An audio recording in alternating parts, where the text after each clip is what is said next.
Hello. Should be live. Let me just move my camera a bit. Oop, that's the wrong way. Don't look at my bed. It's barely made. Let's see. Sorry, this was another one of those days where I spent like 5 minutes getting ready instead of 10 or 15.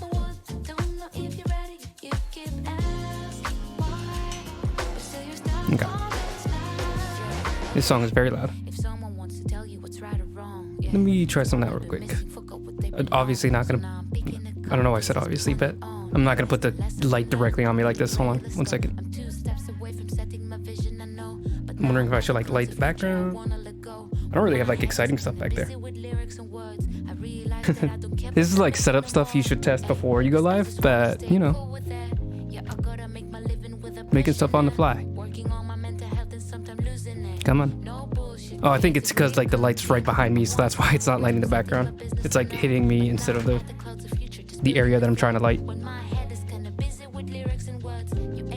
There we go. No, that looks terrible. All right, that was a fun little experiment. I'm thinking about getting like a box light so I can like have a big soft light.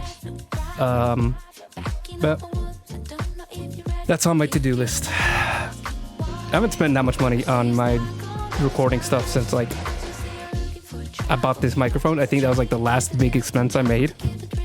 And that's also like the most expensive. I think, oh, I bought the headphones, but those are like 20 bucks. And I think I like another 20 bucks because I got like a special cord that just looks nicer.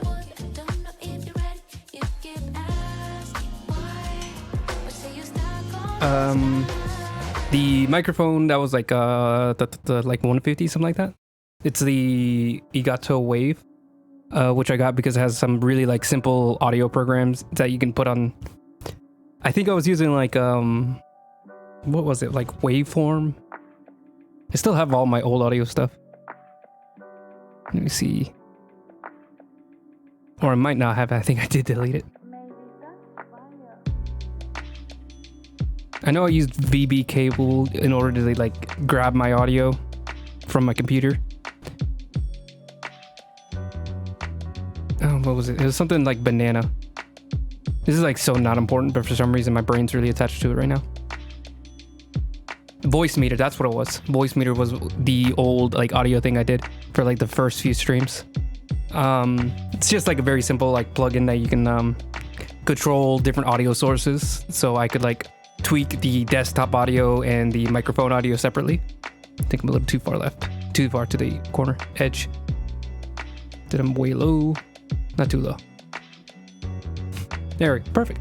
Yeah, that's a great setup. 10 out of 10 setup. I think it's because I have these two big marker cases, so it's like absorbing all the light instead of reflecting it back at me. There. Good.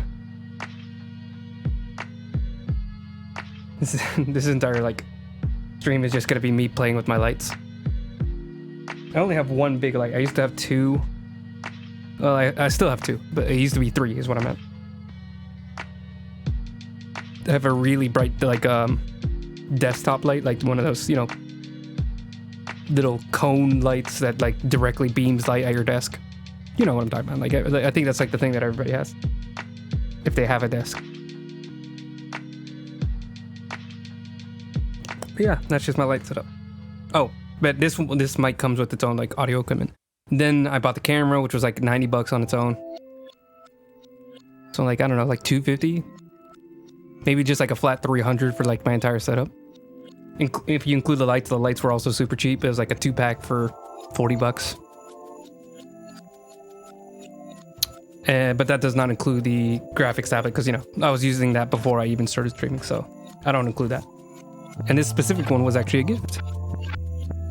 So I didn't pay nothing. It was only like 100 bucks too, so if you wanted to include that wouldn't be too pricey. Anyways, that's enough about setup. Let's talk about art. So, since last time, I did move around all the layers, and you might notice a certain little something. For right now, it's just an idea, but I'm thinking about including this like big shadow thing. I don't really like how it's cutting away from the character. Like, I don't like covering up the character at all. Although it isn't like super important that you see every single, you know, inch of the character. Like all that's being covered up is like her necklace and like the top corner of her hair. So like I have to like balance that part of myself where it's like I want to preserve everything that I worked on, but also I need to not be too scared to actually take away some of it for the sake of a better piece, you know. But we're gonna leave that and we're gonna look at that in a second. Take that away. Also made this little centrifuge, I think that's what it's called, a little bit bigger between streams, just because I looked them up and centrifuges are actually huge compared to a person, so I think that's a slightly more accurate size for a centrifuge. I left off at the microscope, so let's go ahead and where's that? I'm also going to be experimenting with some more maybe a new process in the next few streams for the next few pieces. So let me pull up this one. So I have the sketch lines that pulled up really quick now that I think about it. I have these sketch lines for another piece I'm going to be working on off stream. What happened here? Oh, it went to overlay. This is going to be another one of my like D&D side projects where I do one of my characters that I played. And because I have like another idea to like cramp down the process. Basically something that I've noticed some artists do is that they do all their colors in one layer with all the flats. And originally I didn't do that. I would separate I still separate each and every single color layer. And even then, that's like, even if they're the same color, I'll separate those. So like the shoes, hold on, let's go back. The shoes are like a different layer than the dress, even though they're the exact same flat color. Well, that's it. That's the only one where it's a similar color that I separated anyways. But the shadow rendering, where's that? Oh, well, they're all on each layer. Is actually the same color. So I use a purple color for my shadows here, and they're all the same color. So there's not really any reason why I would need to. I think originally I was thinking kind of like how with coloring tools in traditional formats, like with markers, I'm just gonna say like you put a blue color and then to put it in the shadow, you put it on like a darker shade of blue, and then you put on a green color, you put a darker shade of green. But I'm realizing that like that doesn't have to be the exact same for rendering. I think I'm still gonna have to like split it up into different layers, but we could probably speed up the process a lot if I stop worrying about keeping every single independent item of clothing on its own layer. So we're gonna test that with this image that I'm getting sketched out. But I'm actually gonna have to remember to take the time to do that, because I can easy if there's not something like a weekly drawing session in order to keep me working on something. You know how it is for artists. Sometimes we can be very slow with our work if we don't have any kind of incentive. All right, let me figure out where I am. Oh, this would be in the background layer. Let me close this. There it is. Microscope. So you're kind of doing that with these layers. Like this is all just one layer. Like I didn't doing it. And I think it only took me like 20, 30 minutes in order to do a centrifuge with all the shadowing and all the lighting. And even the microscope was almost done in like 10 minutes. I like just called the stream a little early. I had some family that had to walk in and we needed to talk, so I decided to just end the stream early. They had a really hard deadline where they needed to talk to me in a certain amount of time. There we go.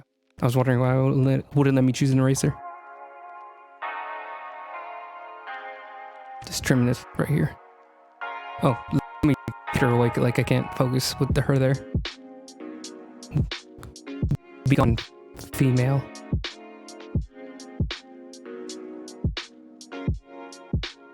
Is this the lighting? Okay, yeah, I was wondering why everything looked kind of different.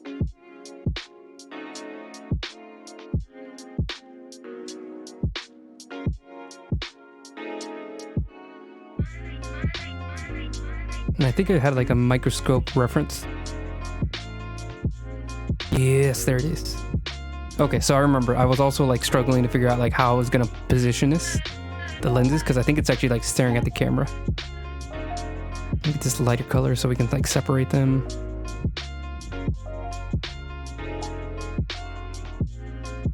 What if I grabbed like this really light color and just lightly brushed it in for an even lighter shade?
This is this is gonna look weird.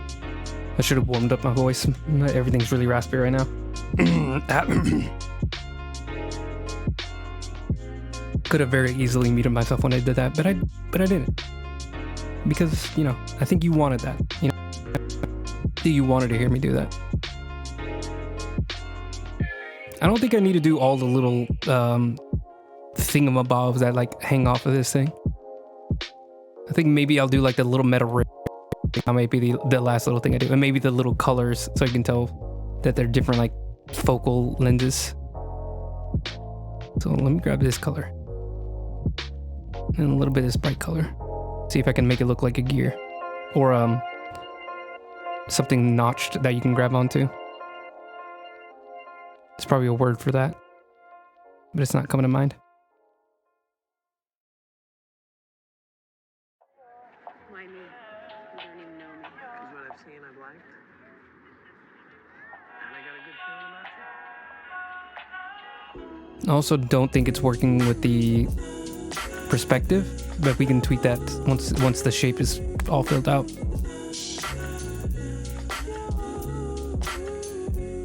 I like this song. It reminds me of Flying Lotus.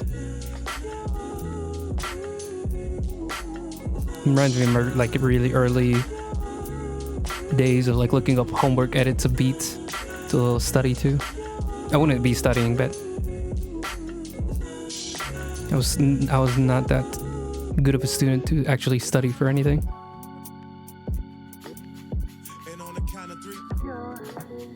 Oh yeah, especially that reminds me of there was this like one specific 6-hour like playlist of like really old school hip hop of like from the like 70s to 90s.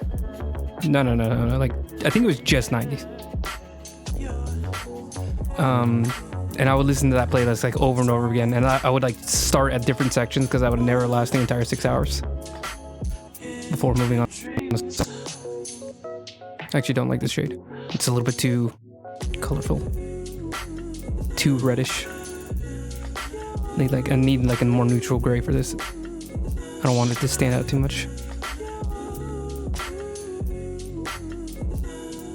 Like a very boring gray, a very dull gray. Yeah, it looks good. Maybe just like another little like black dial here. I can do like maybe tiny little hitches here and there just to add a little bit more depth, a little bit more intricacies to this machine. Microscope, I forgot the name.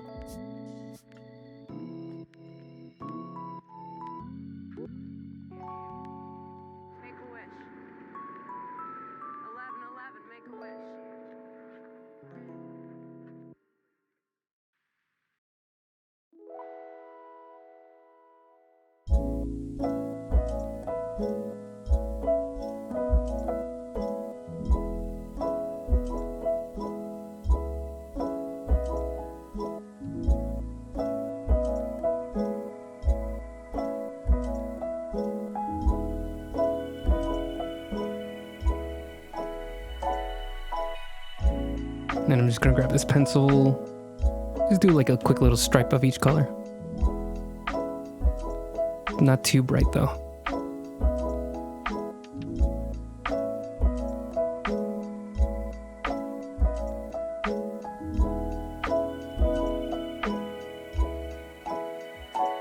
I didn't make any coffee before the stream, so hopefully I make it through with just enough energy. We'll see. We'll see. I'll try to keep it up. I was just like, no, I've got pretty good energy. We'll see how I do. Hopefully I don't like really gas out for the last hour like I usually do. I think we're good for a good microscope. I love when I say that I'm done and then immediately change my mind. I think that I just need one last thing, and that's just on the lens. Just something like slightly shiny over here so you can like tell that there's something, you know, glass in here. I think from far away you can kind of tell like there's some kind of shiny reflective in there. But it's not like so bright that it's distracting or you think that it's a focus of the piece. Just making that a little bit more obvious. Yeah, I think now we can like tweak the perspective on it. I'm gonna need her though to really get the perspective right, so I can like connect her. So we're gonna do that. And we're just gonna move this around a bit.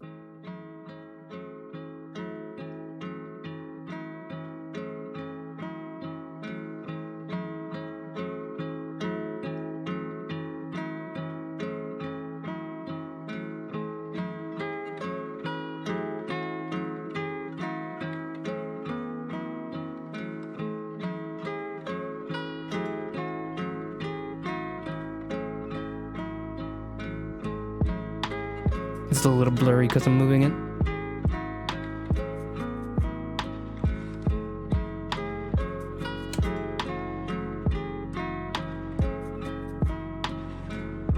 Okay. And then what does it look like? The little shadow. Yeah. I might put like a gradient so that way the tools in the back can get a little bit more pushed into the background and they don't stand out too much. Something like that. Multiply, really tone it down, just like a little bit. Just like a little bit darker.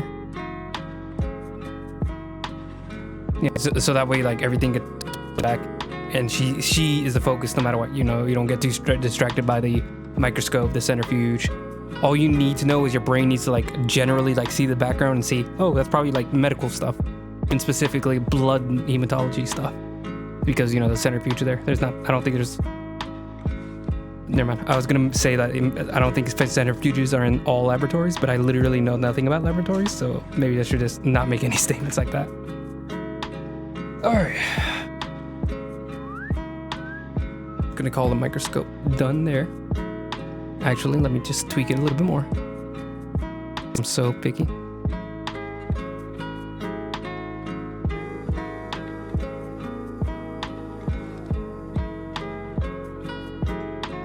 I don't know why it's getting locked and it's like snapping to something.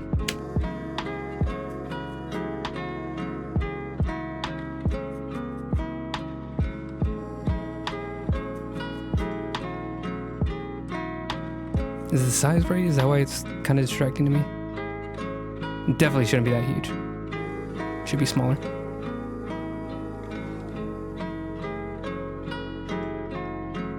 Oh, it might be the shade. That's why it's catching my eye.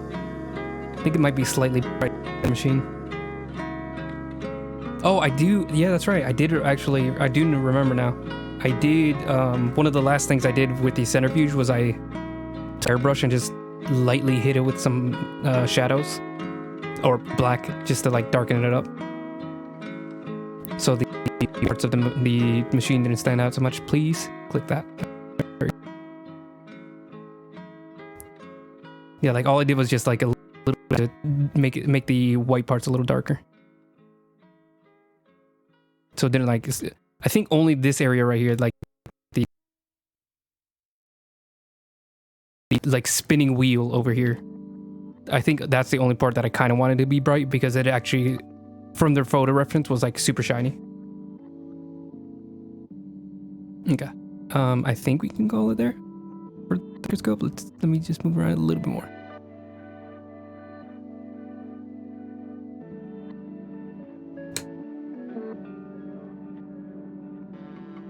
I can't tell if it's working with the perspective because it's also supposed to be like crooked.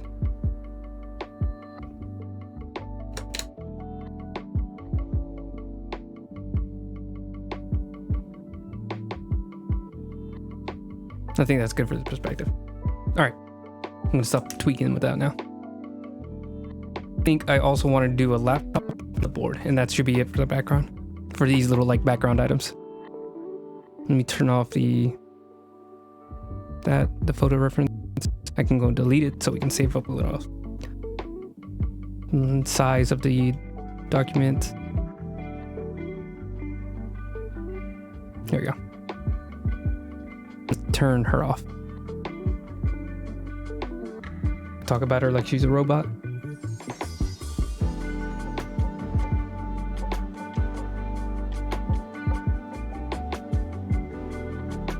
All right.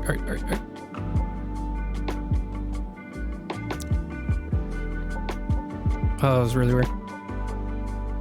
I took a sip of my drink and it's really sweet. And then I think some of the ravioli I ate earlier came up. No, I'm good. We're good. All right, where would she put a laptop? Just like right here. Type in the results of whatever she's testing. You know, like you do in a lab. I'm a very smart scientist. I know how you do things. You could say this is like her personal laptop because she doesn't put like all the things, research she's doing into their computer. And she owns the laboratory, so she can just, you know, whatever resources she's using, she can just write off.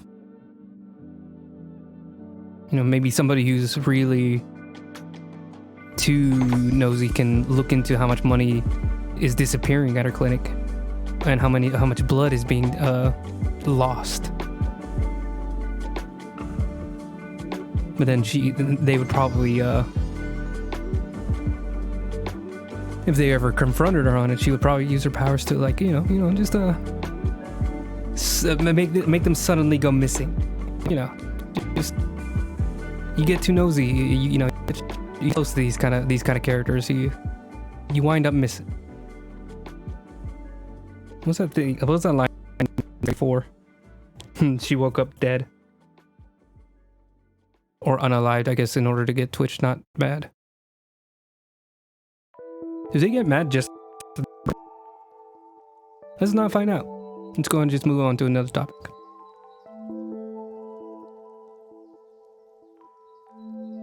I'm trying to get the shape right with the perspective early on. Just trying to figure out what the other two objects look like.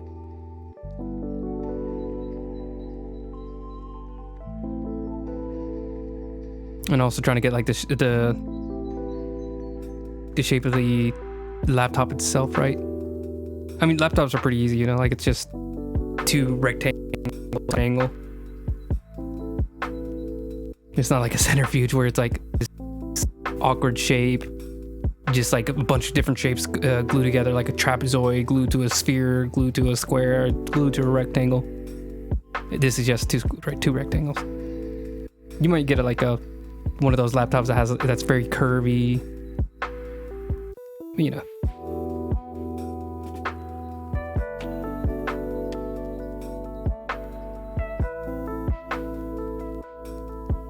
Good. All right. I need to stop breathing into the mic like that. I wonder if we could just like lock it so we're only going to be coloring inside of the area. That's too dark, or that's too saturated.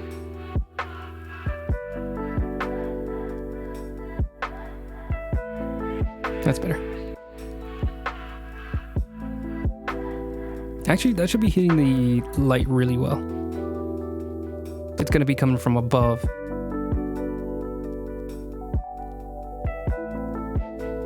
The shadow's going to be that way. It's the part that's a little shadowier. Just a tiny bit.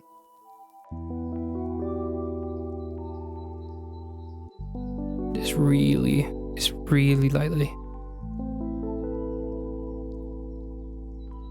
They're just gonna put like a very solid like black bar.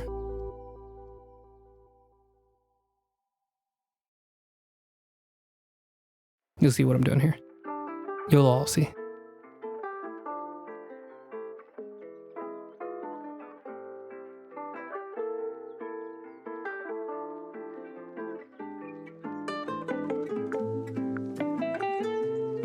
Just gonna fill it in super quick like that.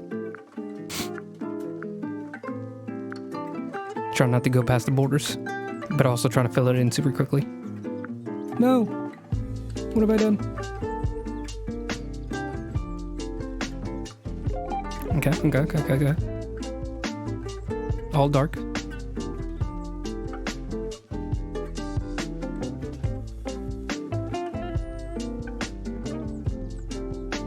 I'm gonna make this a little thicker because I'm noticing one side is way bigger when it's supposed to be the other way around.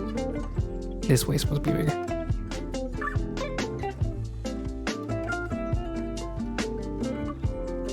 Okay. Then we're just gonna go in reverse, where we make it a very bright light in here. I'm thinking maybe like a blue, kind of like make it look like she's on Word or something. Or maybe we should do green because it would probably be like a Google Sheets document.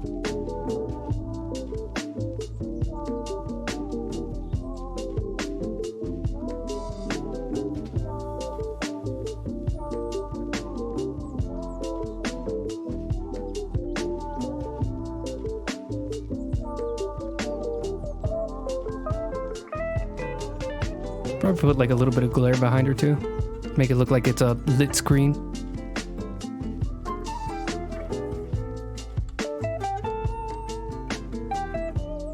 Let me just...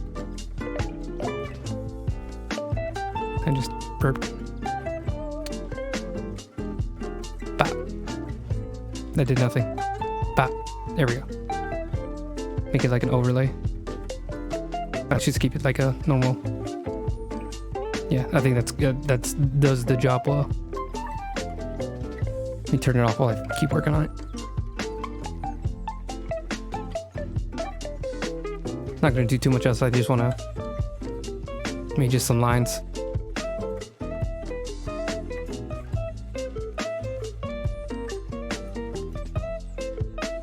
Maybe like half opacity.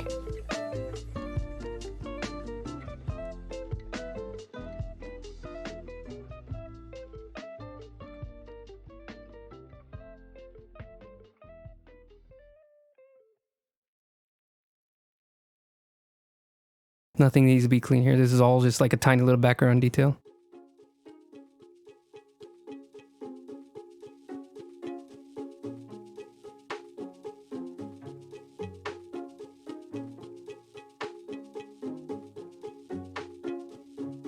And put like that, so that's like the border where you put like all the numbers and everything. I've made way too many Google Sheets. I'm gonna put some colors in there too. Nothing too crazy. My friends make fun of me because I usually put way too many colors in my like little spreadsheets, so it literally look like you're being attacked by a rainbow. I make all these like little rules where if it's above 50, then it's yellow. If it's above 100, then it's green, and then by the end of it, you'll have like 80 different colors with like each one having a different meaning and different variable. I don't know why I'm using this color. And put some green. You can like assume that's no. Green would mean like money. Let me put red, and that could be like an empty value or something. Am I thinking way too much about this? Maybe. Just like a little bit. Maybe like one here. And then maybe like a single one that's blue, and that can be like really significant. Let me go back to that yellow color and fill in this side too.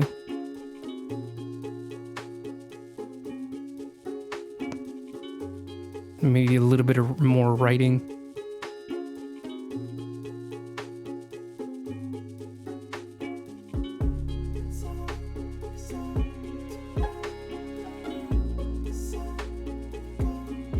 Am I spending too much time on this? Maybe. But what are you, my boss?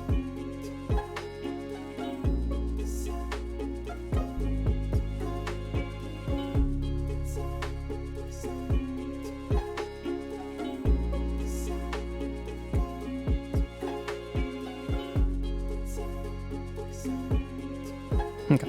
Then maybe like a white in some of these colored boxes.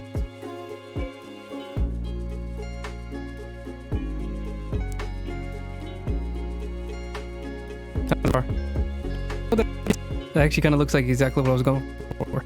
It's really messy because, you know, first of all, I'm an artist, meaning, you know, like I just call myself an artist and that's how it works.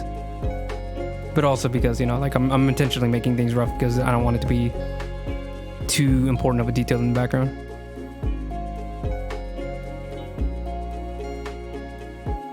Like I've been saying, I just want you to get like the idea of what's being implied here.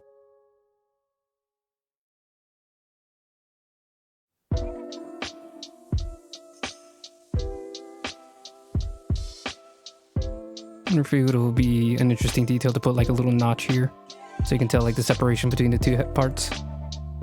There's also the coloring, but you know, just a little bit more of a hint. Okay, I think I'm gonna make this a little darker. Okay, let's lock this back again. Let's lock back to the laptop so I don't go over the bounds that I've already drawn on. But I don't know what this is called. Hold on. It's called alpha lock. Oh yeah. Meaning like all the parts that are visible stay visible, all the parts that are invisible stay invisible.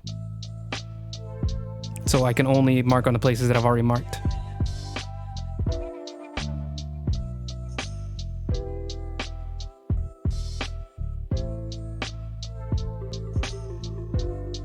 What did I just do?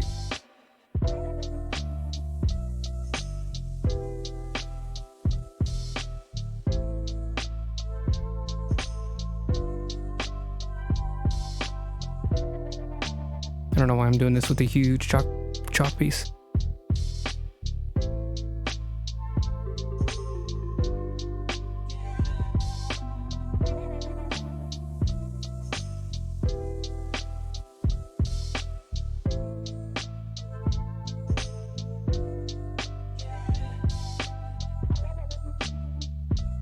I did it again where I made this side really skinny. This side's not skinny. And this side could be that, and fill this out a little bit more.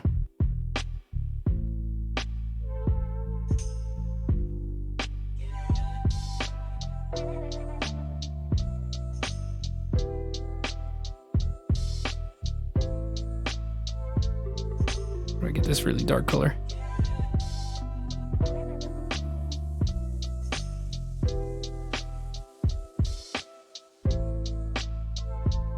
There we go. What the? Okay. My headphone just plugged itself out.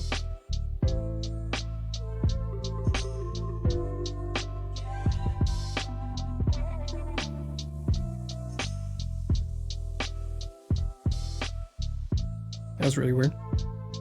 But we're back. I think technically it's an in-ear monitor, but I don't know anything about what the difference is. I just call it an earbud and we'll leave it at that.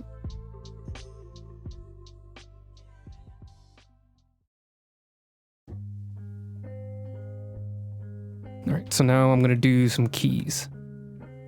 I'm just going to do it very simply. We're just going to choose a really dark gray color and just kind of mark it out for like a keyboard. If only I had a reference to look at.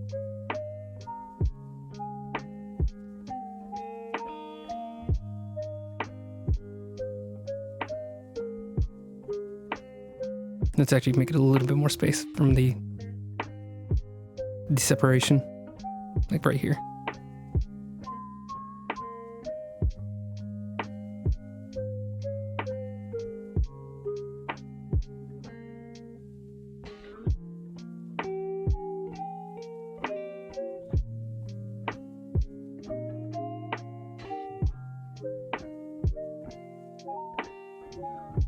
This is gonna be like the mouse pad. Or the trackpad, I think it's called.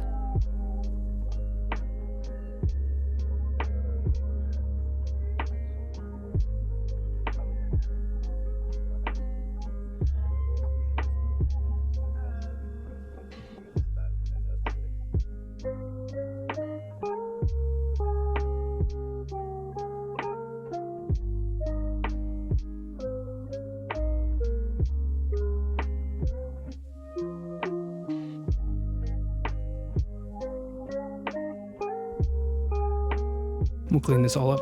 Don't worry about it. Let's try filling this in now.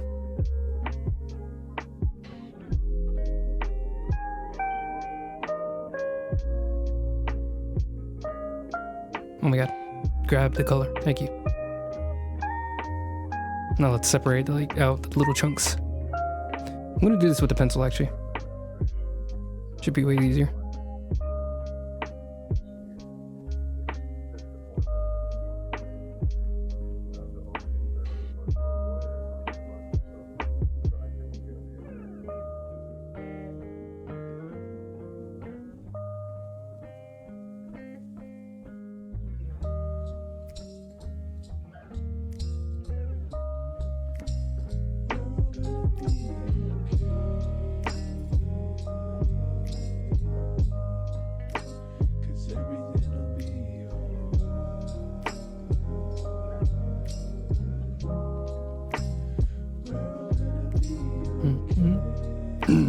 I was just about to start singing. I don't know what I was doing there.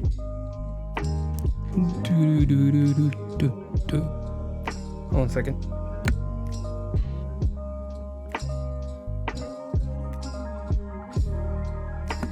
My voice is really raspy right now and I don't know why. It's not like I've been using it. Hello, hello, hello, hello. Test. Blah. How now, brown cow?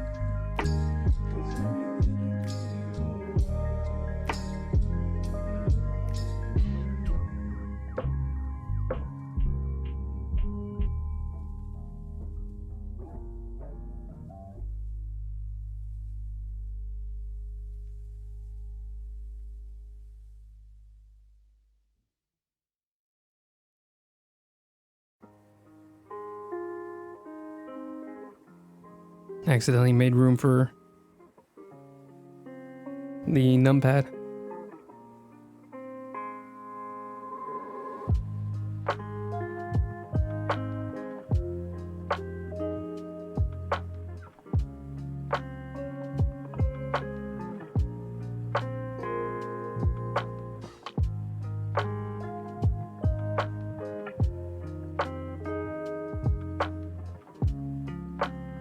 Is this an unnecessary detail? Probably.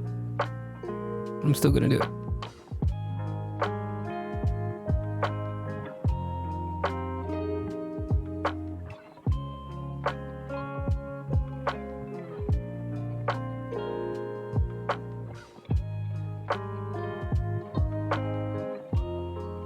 QWERTY keyboards, I'm like super lined up anyways. Okay, yeah, that's pretty noticeably rough actually. Those are very not straight lines.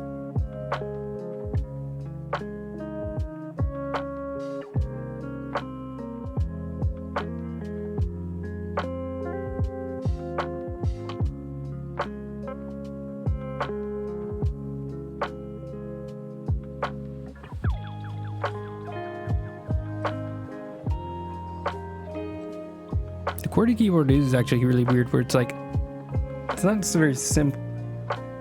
Where it's like, you would think like maybe it's like bricks where it's like everything is very equally sized and then like it'll go directly in the middle of the next one so that way they're not like stacked on top of each other. But in actuality they're actually misaligned. It's like it won't end like directly in the middle of another letter. It'll end at like the start of near the start of another letter, end at the near the end of another letter. It's really weird.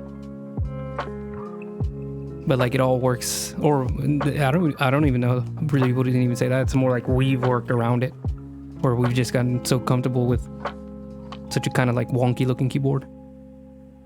Because there were like other designs too. There was like keyboards that were designed just like straight A, B, C, D, E, F, G, and then, you know, like the last letter would be Z.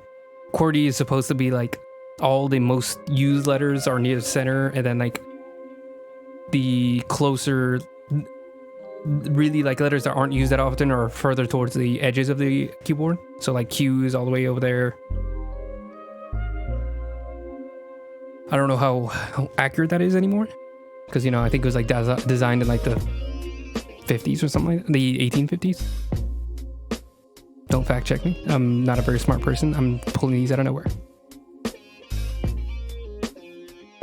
I would almost say that's a little bit too accurate from afar. It's like a little bit strangely detailed.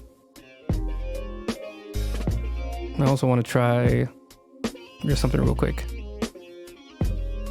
Oops, that's not what I wanted. That's not what I wanted either. Let me try doing this.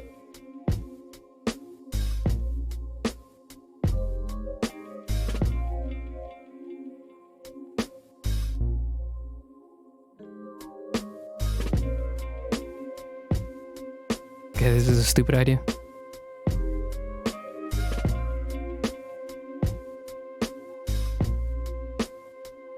I'm just gonna grab a pencil and just like dot on some speaker holes, speaker areas. I'm just gonna say speaker holes, and there's probably a word for that area where it's like the little dots for the sound to bleed through. I don't even know what it's called. Just put them on both sides.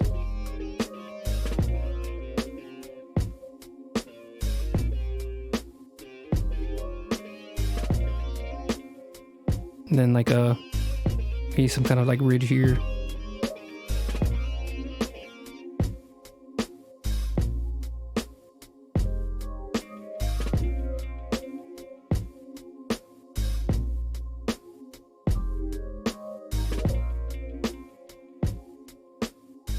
And like a power button right there. Some hinges here.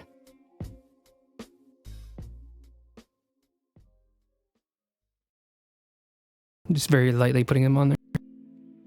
There we go. Is that not the most accurate laptop you've ever seen in your life? And the light actually looks great. It's really stupid, but I love it. Let me see what it looks like with the character. Oh my god, dude. Like, come on, that's great. I mean, okay, so that looks kind of weird that I was like so excited about that, but it's because the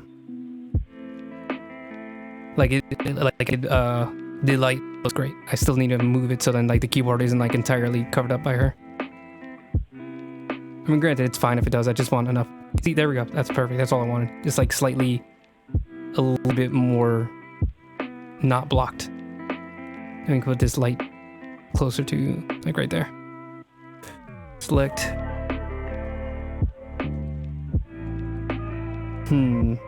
I wonder. Just a little experiment. Stay with me. I'm gonna put it over her. And then see if we can like erase it in like certain sections so it fits a bit better. I'm just gonna play with this for a little while, so bear with me.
No, it's an eraser. I was wondering why it wasn't working.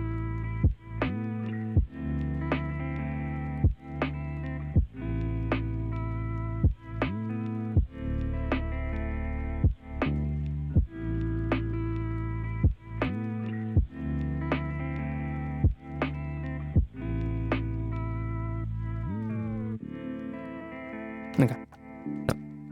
Let me just turn that on and off just to see how that looks.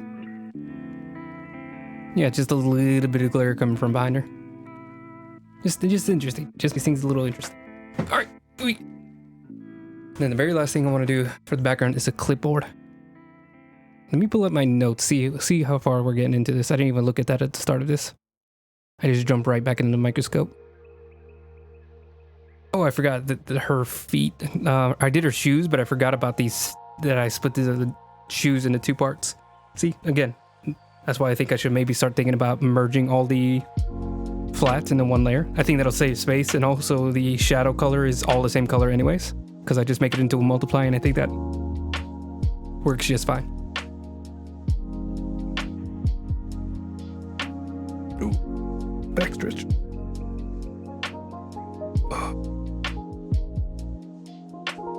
Sorry, I didn't mean to moan like that. So yeah, I gotta finish doing the shoes. It's just like 5 seconds to do the shoes because it's just all the way down there. It's a tiny little detail. Microscope done, laptop done. Just need the clipboard. I need to do the pattern because it's just a pinstripe dress, and I didn't do the pinstripes. I've been too lazy. I knew it was gonna be hard. It's gonna suck. It's gonna suck. Because it has to be like accurate lines that, you know, feel smooth and contorts to the body correctly. I could maybe just like try doing straight lines and then morphing it. We'll see if I can do that. We'll play around with it. Then we can move on to lighting and final touches. I don't think we're going to do that for this stream, but we'll see. Maybe if I go really long on this stream, we'll see. And the rest of it doesn't take like an hour. We'll see. I think we're gonna finish it in this stream. Oh, also for people who might be wondering if anybody sees, I don't know, whatever. I forgot to post today. It was kind of a mistake I do a lot is I'll have everything finished but forget to upload it onto my phone so then I can post it from my phone. Because usually I post my artwork when I'm chilling at a coffee shop, my Instagram post. And I forgot to have it, so I just like got everything ready, realized I was at the coffee shop, got everything ready to post, and then realized there was no way for me to access it because it's on my computer and not my phone. So yeah, I have a completely finished piece just waiting, so probably I'll just do it tomorrow at a decent time. It's just, you know, like I don't get back until 6, and 6 isn't like a super awesome time to post art, I don't think. I don't know what the numbers are. I'm not good at this. You guys tell me, when's a good time to post? Someone who's like an Instagram specialist. We'll see if I do that. Oh, I put a blur on it too. Okay, we could try that. I'll let it come later. That's gonna probably be in the final touches area. I have a fan directly on me. I never use chapstick, I really should.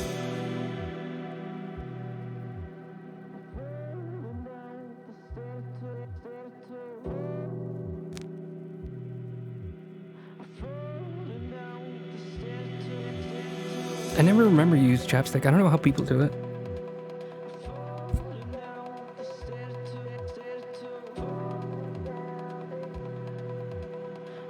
Especially when it's like flavored, like the fat part of my brain is like, ooh, that tastes good. Let's just eat it. Anyways. All right. Bip, new layer. Bip, bop, boop. I'm just gonna put the like on the corner over here. Just a standard like brown. How now, brown cow. Brown. Yeah, like really desaturated. I love this brown color. This brown shade. I'm gonna make it long. I don't know if that's normal for clipboards to be longer than paper like this. but the ones that I usually have are they're like legal size or something.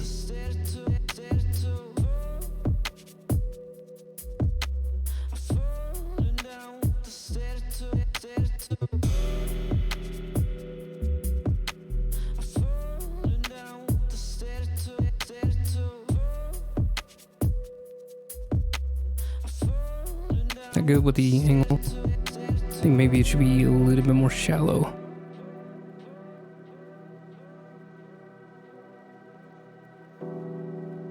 Like that should work. Then get like a metal parts.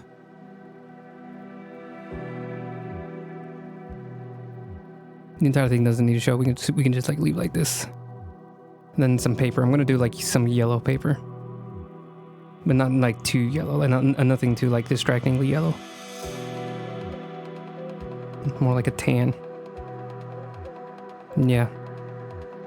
Sometimes in like a really muted palette, if it's like all you need is just like a tiny bit of color and it'll really stand out. I talk about these things like I'm an expert, but like I barely know anything about color.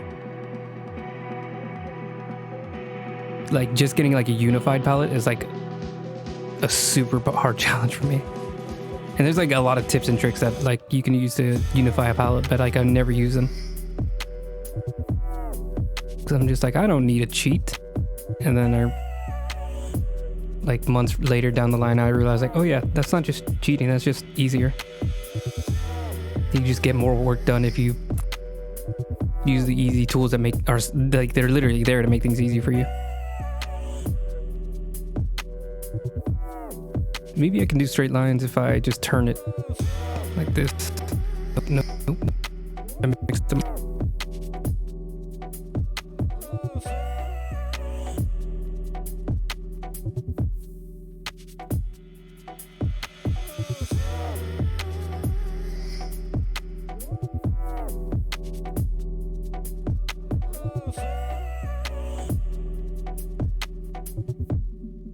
Just take it slow, and I think we can do it. Use my shoulder, not my wrist. I should always be doing that, but you know, habits are hard to break, especially when you've been drawing a certain way since you were in preschool. So sometimes you don't even know you have a habit until someone tells you. Come on.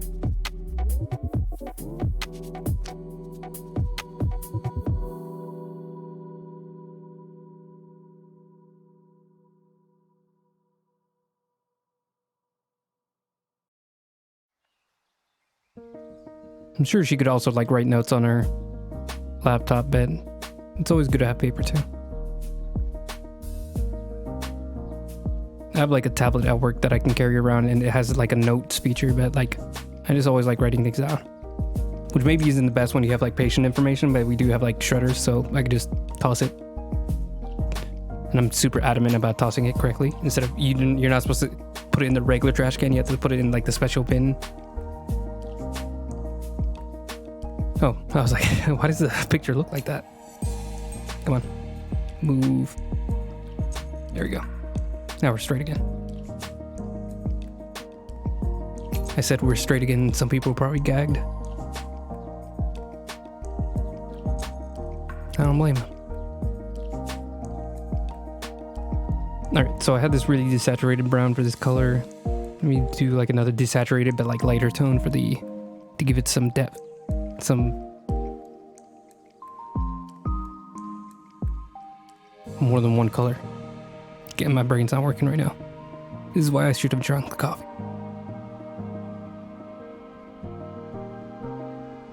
Let's start this all over again. Let's alpha lock it so I don't go over the edges, and just color inside the box.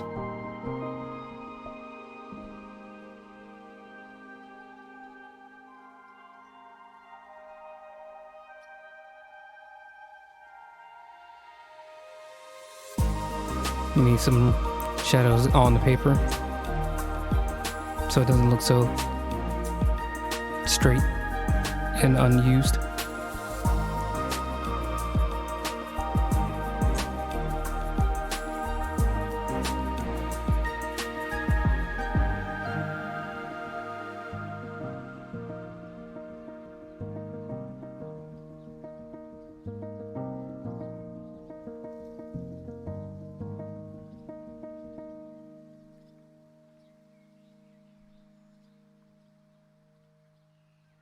Oh, and then let me write some stuff on the paper.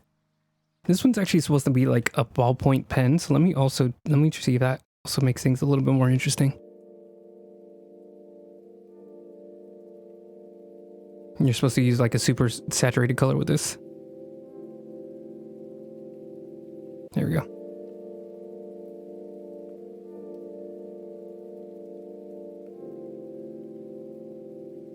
Can I do random math problems? No, I'm gonna do like writing. I'm just trying to find like a good pen color.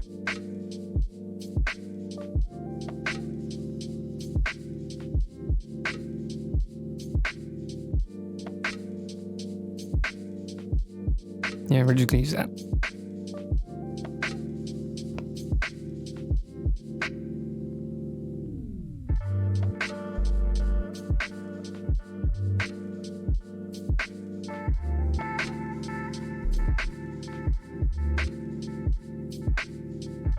Kind of trying to make it look like actual human writing, maybe in cursive.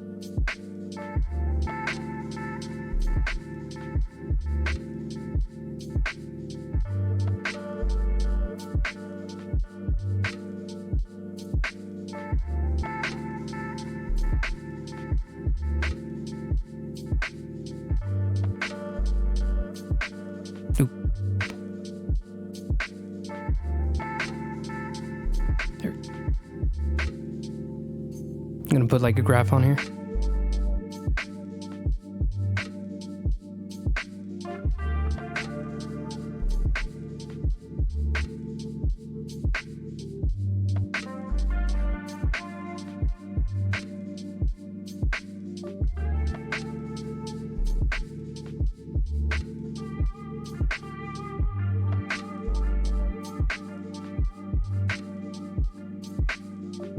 And just put a pen somewhere. Something simple. Like a purple pen. The opacity is really low.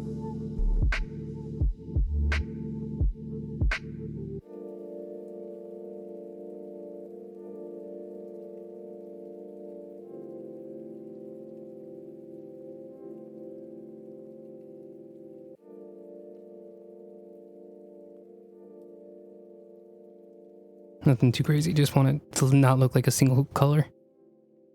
Just add a little bit of depth to it.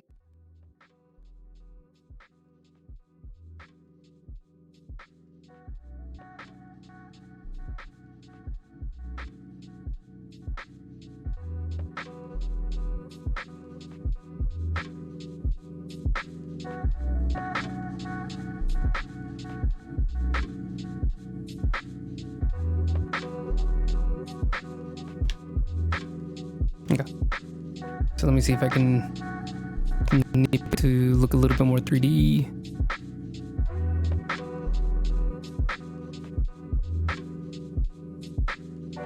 Why is it snapping? Don't snap.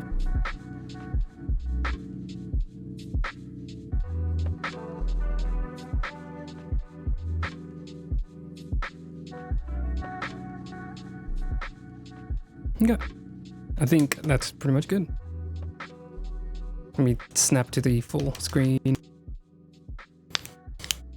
There we go. And I think maybe having that black gradient, I don't know why I deleted it. Also kind of like push things back into the background like I wanted to.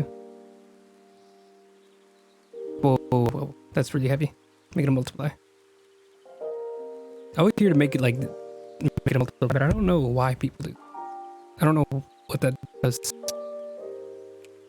Oops.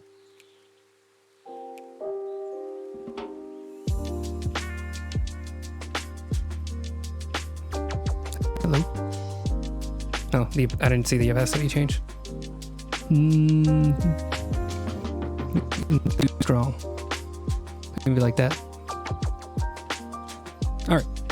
Then all I need to do for the color is just a little bit more with the shoes. Shoe soles. I'm just gonna put this in the shoe group. Put it right above the shadows. Nope, that's not what I wanted to do. Oh, let me grab the purple color. There we go. So I'm gonna go down here. grab me chalk brush. Here we go. It's not a multiply. There we go. See if we can just like follow the colors above it.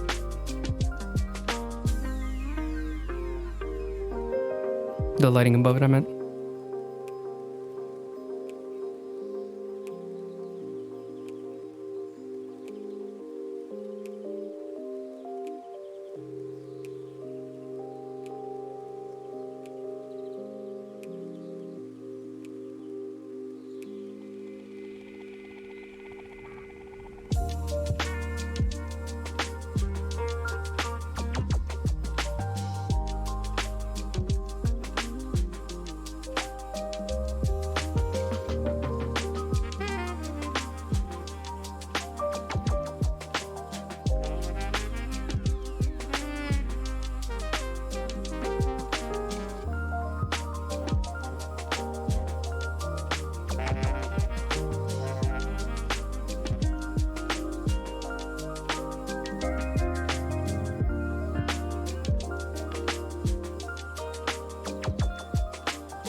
That looks really nice.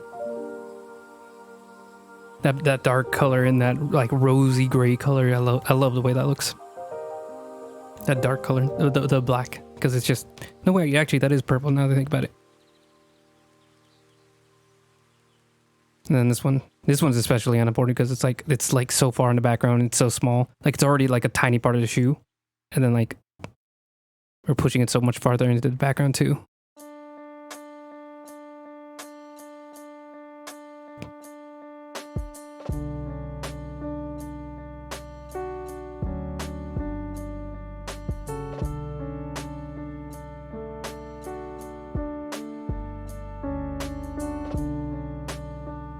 There.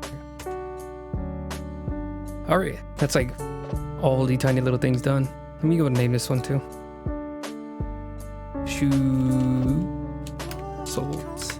Got it. Nothing too complex. Nothing too crazy. If there's one thing I can guarantee you, it's I'm not good at naming things. I'm gonna name these laptop and clipboard as well.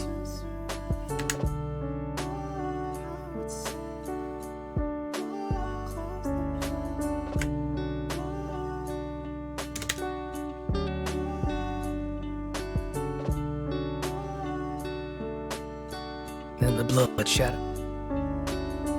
I don't know why I have this red shadow. I think I just filled up the page a little bit more. And it also kind of gave oh, I knew the word for the whenever you darken it on the edges of a drawing. I can't remember the word. But I don't know if I'm actually going to keep that because I don't think it's like something I actually see used that often. Usually people use a bunch of different other techniques in order to make the characters the focus. Usually they don't need that. It's like a very cheap and easy way to draw focus.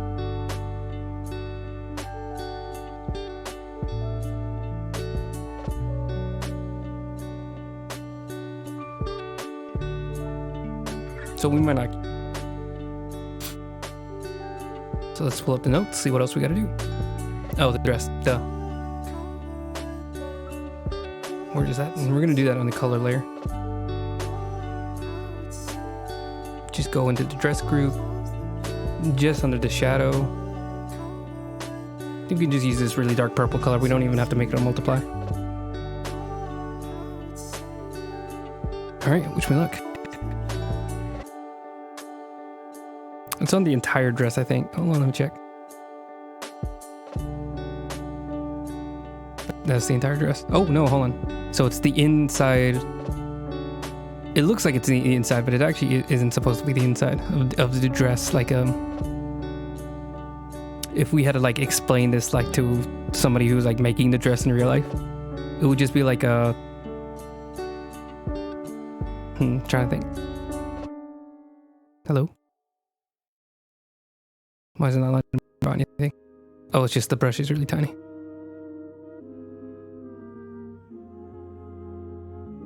There we go. So this is basically like almost a blouse, this section here. And then this is like another layer of material just laid down on top of it and sewed onto it.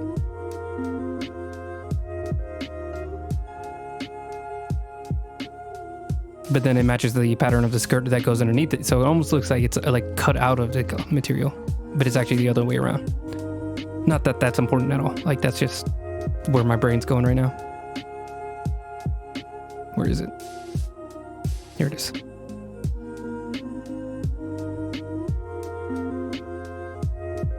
We're just gonna take it slow, I think. We'll see. What the? Stop, stop.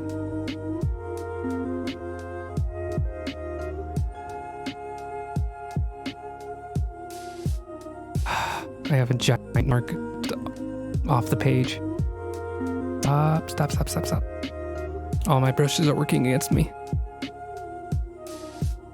All this area. I don't know if I got any. I don't want it. Then we're gonna lock it to the inherent alpha so it can't go past the dress. It is only affecting the dress. That's right. So how the color works. I have intentionally hit it on the collar.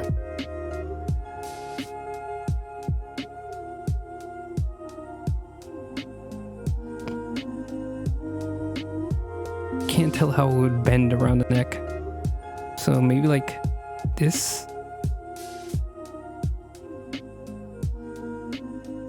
There. My instincts tell me this. It would follow along this curve. Ooh, let me do the stabilized brush. That's way too long of a delay.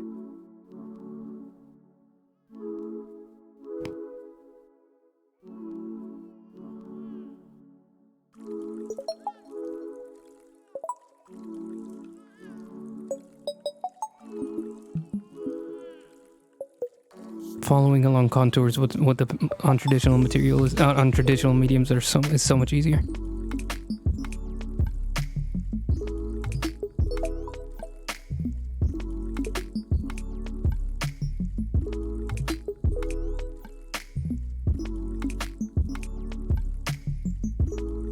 Can't tell if that worked. No, I don't think so. To make it easier.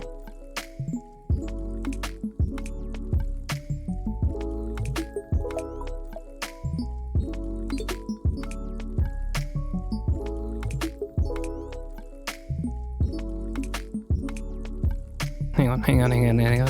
I'm like I'm driving myself crazy. So it'd push out a little bit because we're seeing like the top of the collar, just like a little bit of depth to the material of the dress. Then it goes down.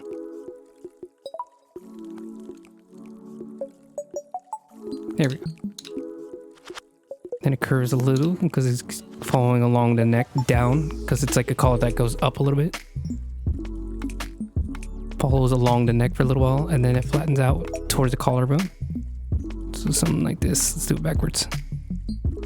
Nope, not like that. A little bit more like that.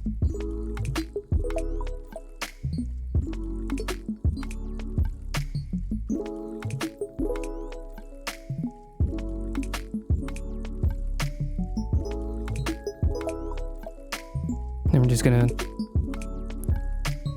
follow through with it.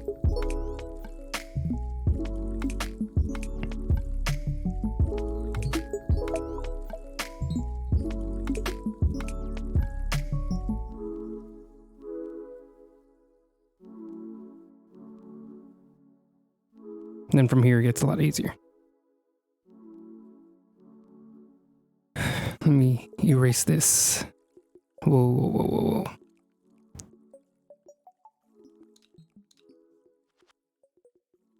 Somewhere like in the middle of these.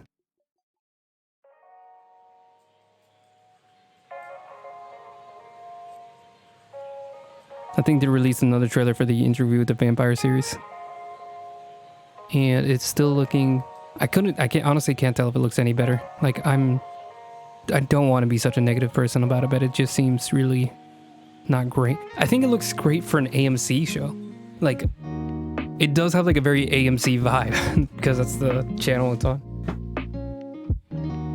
So like, something about it gives me like the Breaking Bad and all those other shows like around it, kind of a Walking Dead-ish feel. As far as like the production and the... What was that? Into the Badlands, I think, was like another show that they had, but I never personally watched. My mom was like super into AMC for some reason. And so it gives off that feel, but it doesn't give off like the right kind of like feel that I would like from an Interview with the Vampire series. By the way, didn't realize it was Interview with the Vampire. I've always said Interview with a Vampire, which I think I saw in the comments some people were like confused about. One of those Mandela effects.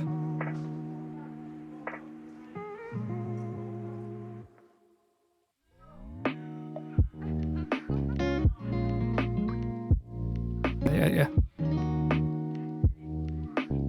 Oh god. Let's make the delay like a little bit longer.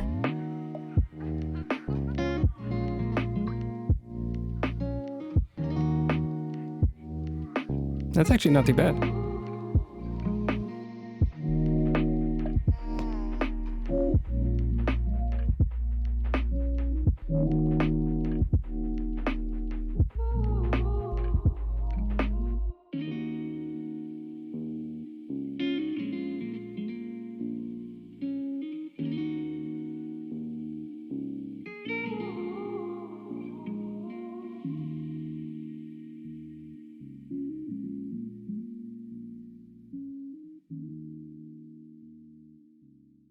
How many of these can I fit? It looks like I can only fit one more, but I kind of want I want at least two more. Let me try. There we go. Perfect. See if I can. Oh, it's so close to being perfect. That was not even close. Nope.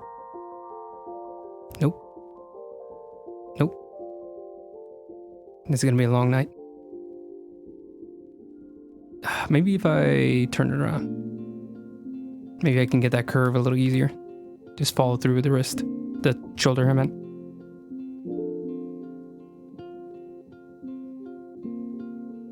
We're getting really close.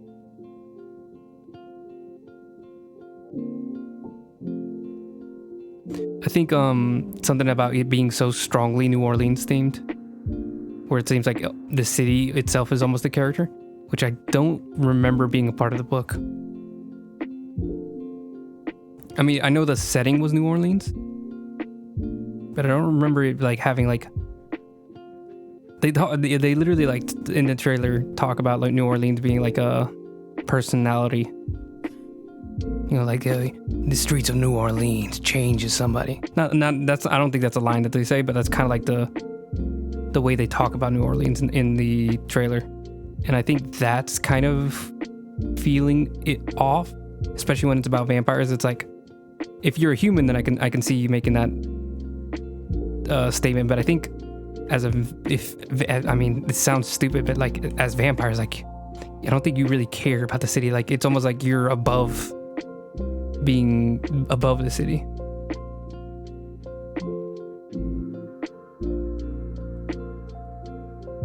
I think Vampire and the Masquerade is a little different because like the vampires are usually like really young, so you can get a bit of that. Then you have people who are like 100% linked to a city. But again, like I don't remember anything like that in Interview with the Vampire. Like that wasn't, I don't think that was ever the attitude. Lestat was like French, I think. But anyways, I don't want to spend all day talking about Interview with the Vampire again. Again, I kind of hope it does well. I did see like maybe one or two people who were like still excited about it. And you know, I don't like being always like the super negative, super critical person. Sometimes I just need to let people have fun, even if it doesn't make me happy. I know I can be a little... I have an aspect of my personality that's way too easy to like write things off and not be open to changes. you know, like typical nerdy fans, like, you know, we can be a little too attached to properties to not let people change them around. I mean, Vampire Masquerade, I know there's a lot of people who have really big issues with any change that they make to like lore to make things work better. Personally, I think they've done a really good job of making things a little bit smoother. Kind of like, I think what their philosophy is with their most recent edition is just to like go the D&D route and simplify all the mechanics, simplify all the storylines, or not storylines, but like the rules of the species, and like cleaning up things that are just like gross, but also not deleting them. Like if you look into the lore, like they hint at like some of the older stuff, but they literally like have version changes almost like within canon. Like what I'm mentioning is the Giovanni had this like really nasty ritual of like basically like a blood orgy, and they kind of changed it to like there are a little bit more simplified in like the blood rituals that they do. It's still like a very strict family thing, but they've been forced to open it because, you know, like they can't all be one family. Like there's not enough people for that, especially because like they've all been hunted down after the final night, the Gehenna War. I think like people have kind of hunted them down in order to like get retribution for almost starting an Armageddon. I think that's the lore from what I've read. Like I'm not a long time fan of Vampire the Masquerade, so I'm definitely not super updated on lore. And you know, like I can't really understand what's missing from the lore because, you know, I've only been part of the community for like a very little amount of time. So like obviously the people who have been sticking with Vampire the Masquerade since like version 1 are going to feel a much stronger way about things than I am. But you know, maybe the incest and blood orgy is unnecessary. It's just my opinion. Or the slightly racially insensitive Ravnos and Banu Hakim.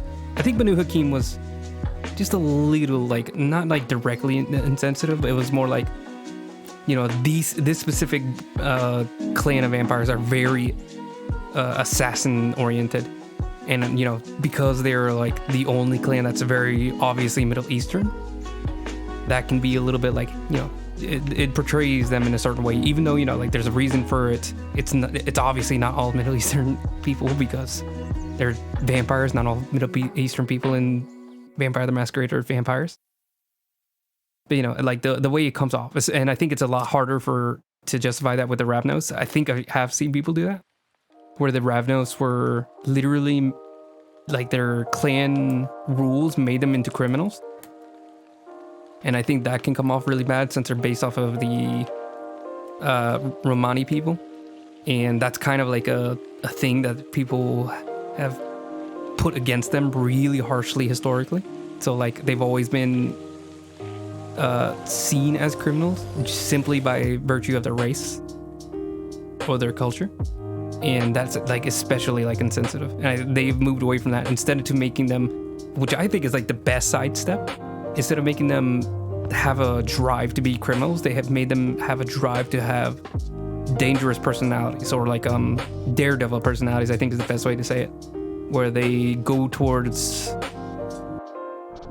activities that are like really dangerous. So like some of them are hired killers, some of them are just, they like riding motorcycles, you know, like that's just all they like to do. Maybe some of them like to climb mountains without, you know, like their gear. It makes it so much more flexible in ways that aren't inherently like criminal activities.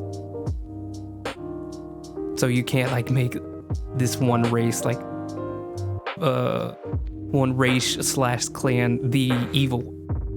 Like that one's really hard with the La Sombra, where it's like you can make good Ventru, but like La Sombra are really hard to make good characters, good-ish, you know, like at least gray characters, you know? That's always been the thing with Vampire the Masquerade, where it's like they're all at least supposed to be grayish, and then the you know, complete evil ones are the Sabbat.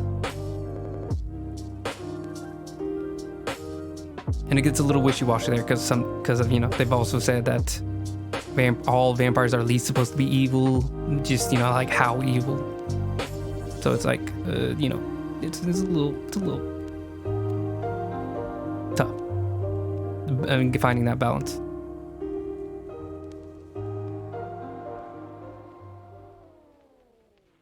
But yeah, personally, like the Ravenous especially, like I felt like that needed to happen. I know some people think that it wasn't, you know, like there was a very good justification for why they were the way they were. Personally, it just made me like I just think they were almost like unusable, because like just having the bane of being a criminal is such a flat way to do it. Like that's, I mean, there's a bunch of different kinds of criminals, and you know, like you don't have to like have that like, you know, mindset where like you criminals, like, you know, there's no way to justify a criminal. You know, like obviously we live in a world where that's not the case. Most people, you know, you can find a very logical through line of why somebody leads a life of crime, and how like punishment isn't the only option. Anyways, that's another thing. But yeah, I think making them more daredevils was like instantly, like as soon as I read that, I was like, oh, like I'm already having pictures. Like the Ravenous that I have is Araceli, the treasure hunter, which I've already done a piece for. So like as soon as I heard daredevil, I was like, treasure hunters. I can think of like people on motorbikes. I can think of you know, like people who do like Fast and Furious races. You know, like in the movie they're doing like drag races. Not drag races. What is it called? Street races? Night race? I don't know what they call it. Underground races. So it's like you have so many more options with that. Then I mentioned like mountain climbing and stuff like that. Without gear.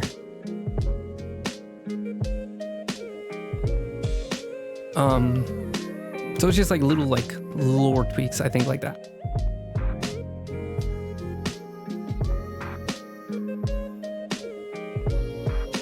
We're doing pretty well. Technically, I have like 30 more minutes, but I'm probably gonna go long, see if we can maybe finish this tonight. Because I think we're doing really well on time. Why do the headphones keep plugging themselves out? What in the world?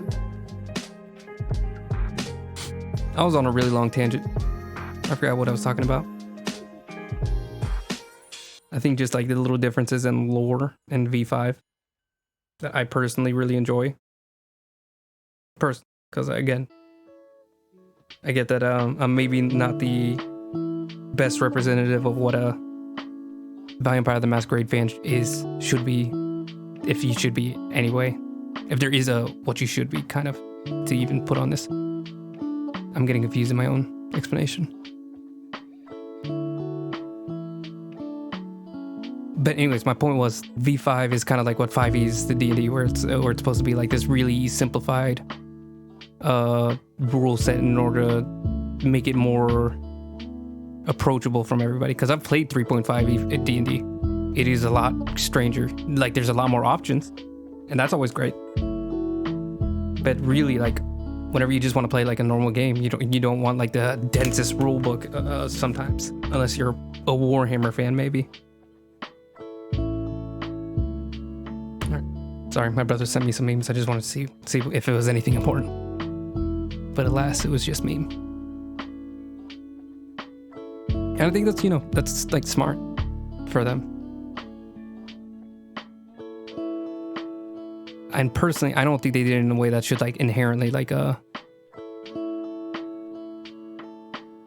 enrage any like hardcore fans or like old school fans. I think if anything, you can be upset of them for like, you know, their games not coming out, you know, big expansions not coming out. They had a comic book series that personally I thought was a little not great. Or sorry, let me take that back. I think it was a solid story. I think they did a pretty decent job in a lot of areas. Not even decent, I'll say good. They did a great job. I think the art especially was like solid. Like I like the art. And some of the characters were really interesting. I think the main character, the only thing that really ticked me off about the main character is she didn't want to be called a sheriff. She had this thing where she was like, just call me your boot, because I don't want to like a name with too much authority. You know, I don't want that kind of attention. And that kind of annoyed me because, you know, it's the Camarilla. You know, like they have titles. It's like she can call herself whatever she wants. But like obviously the Camarilla can just be like, oh, that's the sheriff. And then whenever she's in the room, they could just be like, oh, my boots, or whatever they want her to call. Like, it just makes no sense to me that, like, we have the sheriff, we have the scourge, and then we have our boot, and then we have a blah blah blah, and it's just like, I don't like that. I get it. I don't mind the character of, like, you know, that Han Solo character where they don't really like the attention, but they're really cool and really good at their job. Like, that's fine. That's it's you know, it's edgy. It's a trope. It's fine. But, you know, like, tropes aren't inherently bad.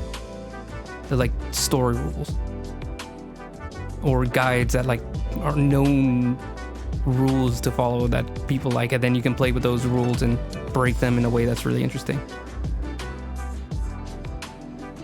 I just realized I was not doing this all in one stroke anymore.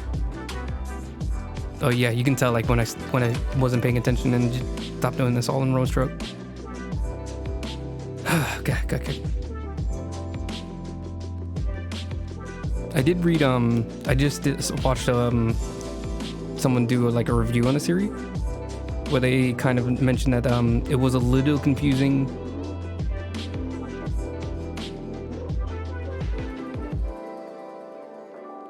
That the rules are set up so keeping your humanity, that's always been a thing in Vampire the Masquerade, where keeping your humanity is kind of what prevents you from completely going feral and makes life kind of unlife worth it. Unlife worth living. Bleh.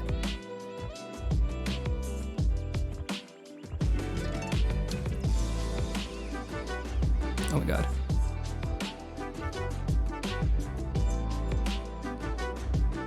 I'm gonna leave that. Yet the story kind of progressively just like, I'm trying to think what it said, to think of what the review was saying.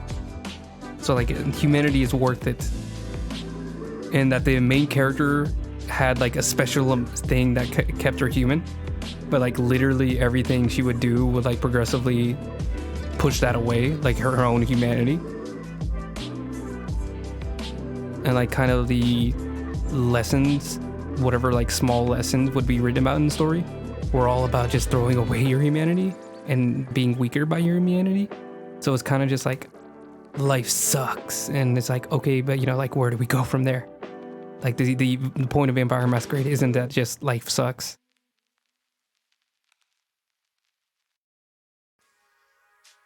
So, you know, it wasn't really like the best representative of like what the story was. Like, it wasn't like a terrible story, or like even like a terrible attempt to make a story that like represents Vampire the Masquerade well.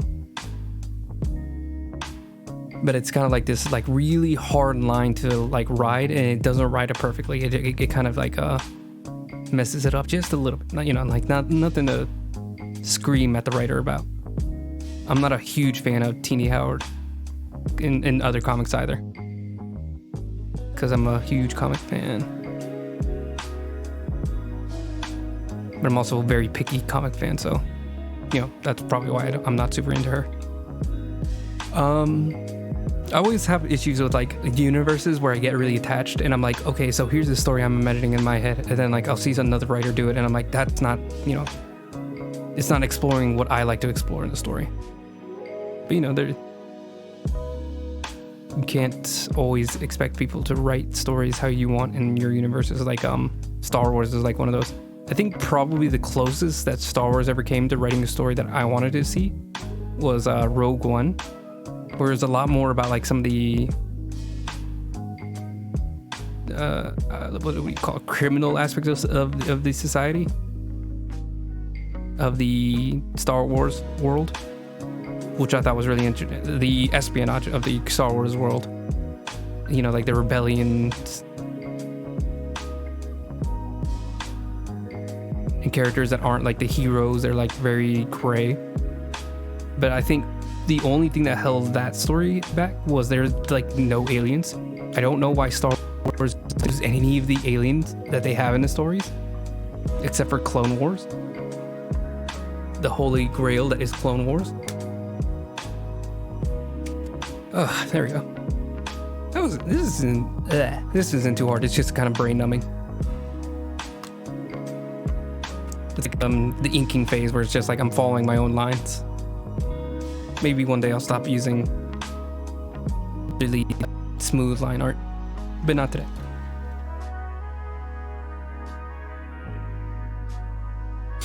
What was I just thinking about? And so I think that's what I personally wasn't into in the story. But honestly, there were aspects that were really cool about the story. So it's kind of about like, you know, Camarilla society, you know, hunters infiltrating, and you know, like there's a new fledgling. I always like, you know, the new character on the block trope where they have to have every aspect of the society explained to them, but you know, you have to ride that fine line of not just dropping a bunch of knowledge on them. They even have probably something I definitely would have done personally, where they have a Tremere character with who makes like visuals with blood. You know, like they explain stories and you can actually see it with blood. It's such a like nonsense power, but like I like that's exactly what I would have done if I had drawn and written the story, where I would have made a character who just like uses the blood for fancy visual effects, and then like I would have used. I mean, I did that in like these drawings that I'm working on.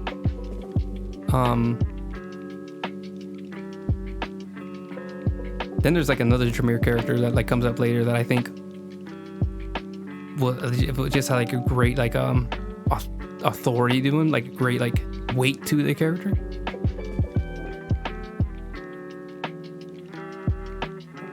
I do like their Nosferatu character. The Nosferatu characters are always great, and even in this in the Teeny Howard / Blake Howard story, I like how the Nosferatu are portrayed. They're literally like a sewer society, and it's like, you know, a million Nosferatu. Not a million. It's probably like a dozen Nosferatu, but they act as one like unified society, and like that aspect is really fun. It's maybe not the most accurate, but you know, that's kind of how it is for vampires that aren't Nosferatu. They don't really know how they interact with each other, but they almost seem to act as one, even though behind the scenes they're actually like all independent aspects, like working with each other. They explain it in Vampire the Masquerade Bloodlines. I think Gary Golden, he like explains that like it's clan unity before faction unity in like in most cases with the characters, which I always thought was like one of the most interesting aspects of you know, the Nosferatu clan. How because they're like so hated by almost like both factions, the Anarchs and the Camarilla, especially the Camarilla, but also a little bit the Anarchs too, where they're so underappreciated by both factions that they kind of like have to stick to each other more than their factions. Anyways, then eventually they get into like the werewolves, because I think the Apocalypse also had their 5e or V5 release like halfway through the comic run, so they tied all that into. The story is supposed to keep going, but they haven't announced anything about it. I think because the game kind of fell apart, the Bloodlines 2 kind of fell apart. And then some of their other smaller games aren't really doing too significant amount of numbers. I don't know if anybody's playing Blood Hunt. I never played Blood Hunt, and I am really close to the audience for that game. I'm tired of BRs. Battle Royales are just not fun for me. So I think they're kind of like, they might have to go back to the drawing board for a little while. Just keep working on the books, and then have to figure out what they're doing with the rest of their media with Bloodlines. You know, who even knows what's happening with Bloodlines? Just please release Bloodlines. I just want to play Bloodlines so bad.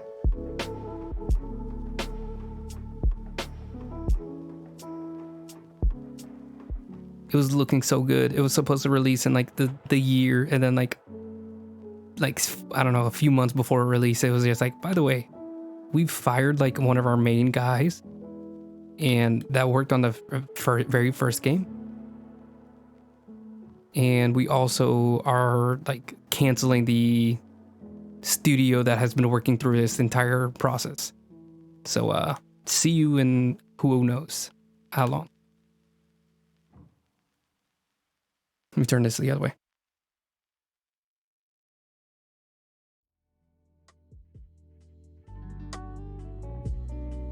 I still haven't watched the live action roleplay New York by Night. I don't know why I said NY. But I have it like on another tab, and I'm just like waiting for a good time to just like dive into all the episodes. I think I also started like another podcast at the same time, which is why I haven't had the time to actually sit down and watch the newest New York by Night. But hopefully I'll get into it. I don't know how it's doing right now.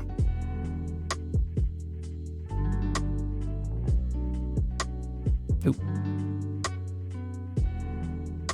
Ah.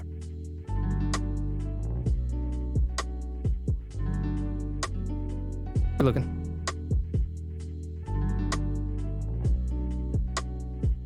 Okay. I need to remember to curve it the other way too by the end of it, because now it's looking a little straight and flat, which is fine. I like that it rounds around the thigh. Like you can tell like the lines distort around the thigh, but I need to make sure it doesn't get too straight, too flat.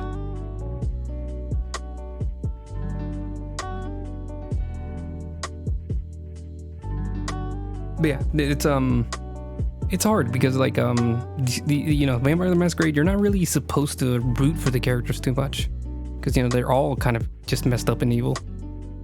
It's also like if you go too hard down that lane, then what's the point of caring about any of the characters if they're all kind of just terrible people? That's always an issue I have with like any comic, because like a lot of writers that I see like will always do the thing where they make a superhero and it's actually, the twist is, like they're superhero, but they're not, Superman, they're not good enough to be Superman. They're, like real people, and real people are selfish. But it's like, okay, then why do I care about the character if they're just going to be like douches or lazy? Like I can relate to that character, but sometimes, like I don't want to relate to Superman. Sometimes I want Superman to just be insanely skilled and perfect, like I don't know, like it's like finding that right balance of realistic but also like something to kind of be inspired by. You don't have to be Batman, but trying to think of an example.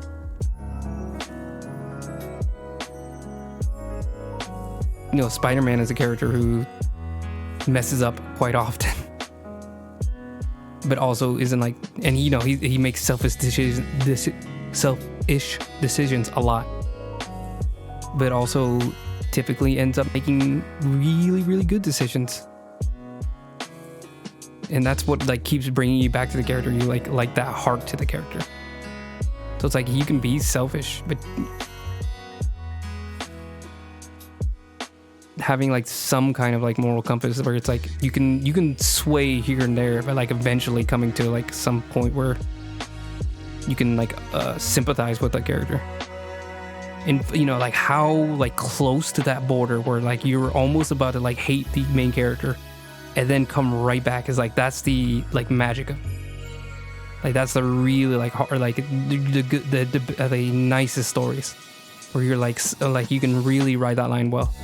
Like a character, a writer that I'm really like just absolutely in love with their work is Simon Spurrier, and he had an amazing run on Constantine because he made Constantine into like so selfish, but like always did the right thing, but like the right thing was so like nasty, so like dark, where like you're sacrificing innocence, like how do you justify a character that's like ruins people's lives or like puts souls into like purgatory or like this and that? I think he wrote that line so perfectly well that I felt like, oh, this is what Constantine's about. Like it's not supposed to be like literally like a superhero. That's the criticism I hear a lot from other people who write Constantine, where he's like basically just, you know, the comical British angry or grim dude, grim dark guy. But like literally all he does is just like fix situations. Like he doesn't do too much that's like dark. But in his original Vertigo run, at least from what I hear, as somebody who's not read the Vertigo run, is that it was almost always like this super dark gray thing. None of the stories made you feel happy. The origin story for Constantine is that he like was doing a demon like summoning, and he was so confident because, you know, he comes from like, I don't know, like a super magical family. So he thinks he can control the demon, and then the demon just turns around and like takes the like soul of a innocent girl. And like from the very beginning of like Constantine, like he has that like weight on him where it's like he knows that if like he gets too confident in himself and, you know, gets too involved and too connected to his cases, like he will end up screwing things up for himself. So he has this like hatred for himself. The Han Solo thing where, you know, like they're so good at what they do, but also they like hate getting like attached to people. They hate like actually using their skills because like it ends up biting them in so hard when they screw up. And like I think Simon Spurrier is like extremely good at writing that line for Constantine. I also know he has a great run on Nightcrawler, who's like a very religious character, and I think he writes that well. I don't read it, but I've heard it's extremely good. I don't know if he's still doing it or what's happening in X-Men. I'm not a Marvel fan. I just keep up with what's going on most of the time. I haven't. Anyways, I lost track around Empire. So yeah, like I wish it rode that line a little better, a little bit more. Like I could support the character. Like I still like the main character of Teenie Howard and Blake Howard's Vampire the Masquerade, Winter's Teeth.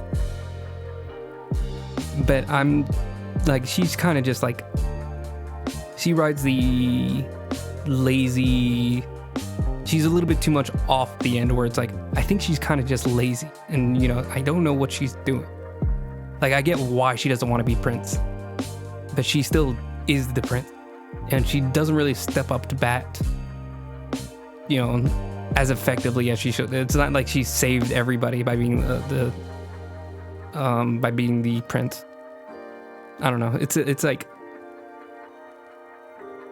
it's still good, but it's not really hitting that line, you know. Like, it's not really like pushing that line. And you know, like I'm not a writer. I don't know what the answer would be. I'm just, you know, the guy who consumes it and then has a. I think I'm done. Oh, it's not. It's crooked. Hold on. But that's an impromptu review of Vampire the Masquerade Winter's Teeth by Teenie Howard and Blake Howard, and I don't remember the writer, the artist. Let me look that up real quick.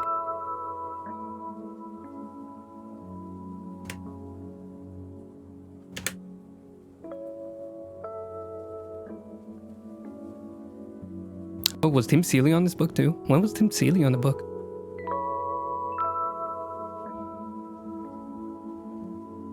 I think for like the first like 5 issues, like maybe like the first half of the arc.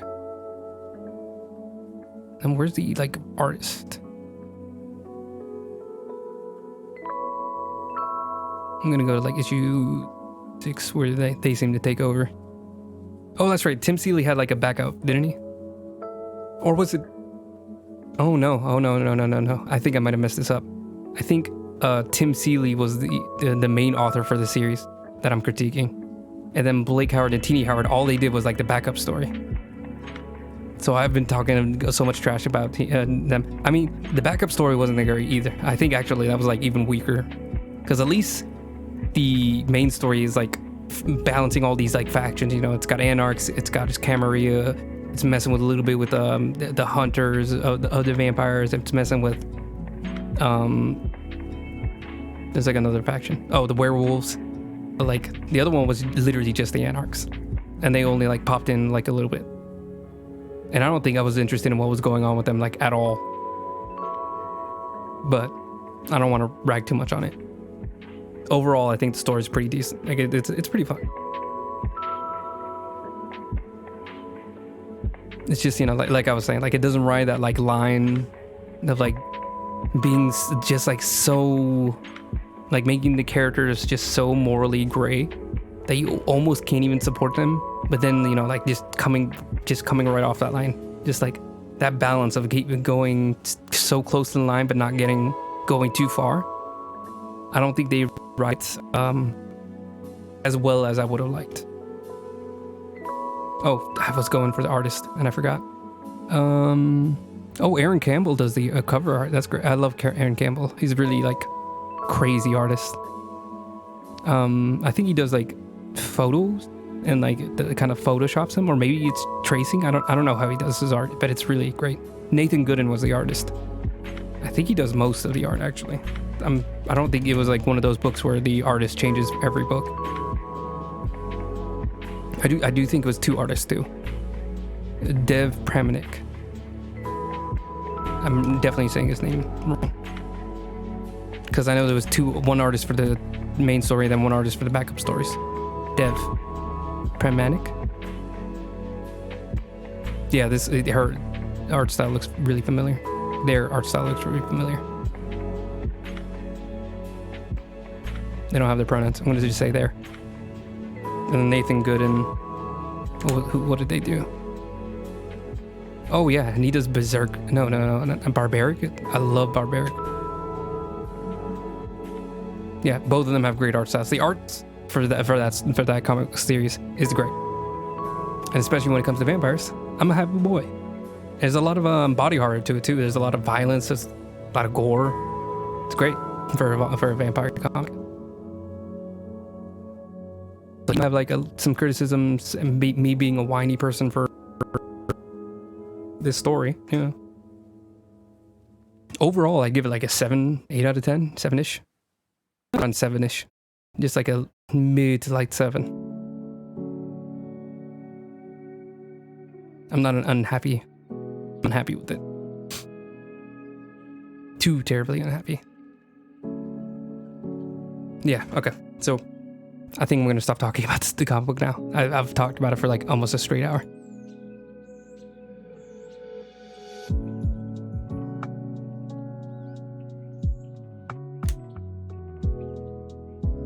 Okay. All right, so here's where we are. Let me take off the reference. That's not the notes. That's the notes. So we're all the way down to the last 2 steps, which is going to be lighting and then final touches. So let me... I'm gonna have to give her a shadow, obviously. I had to double check. I know La Sombra have something twitchy. It's always been that they don't have reflections, but I think they changed it. Oh, 1 second. Straight.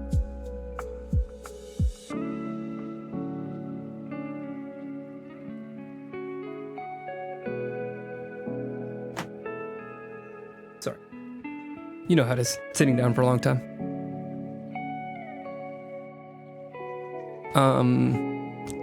I didn't know if it was their shadows were messed up or if it were reflections, but it's the reflections.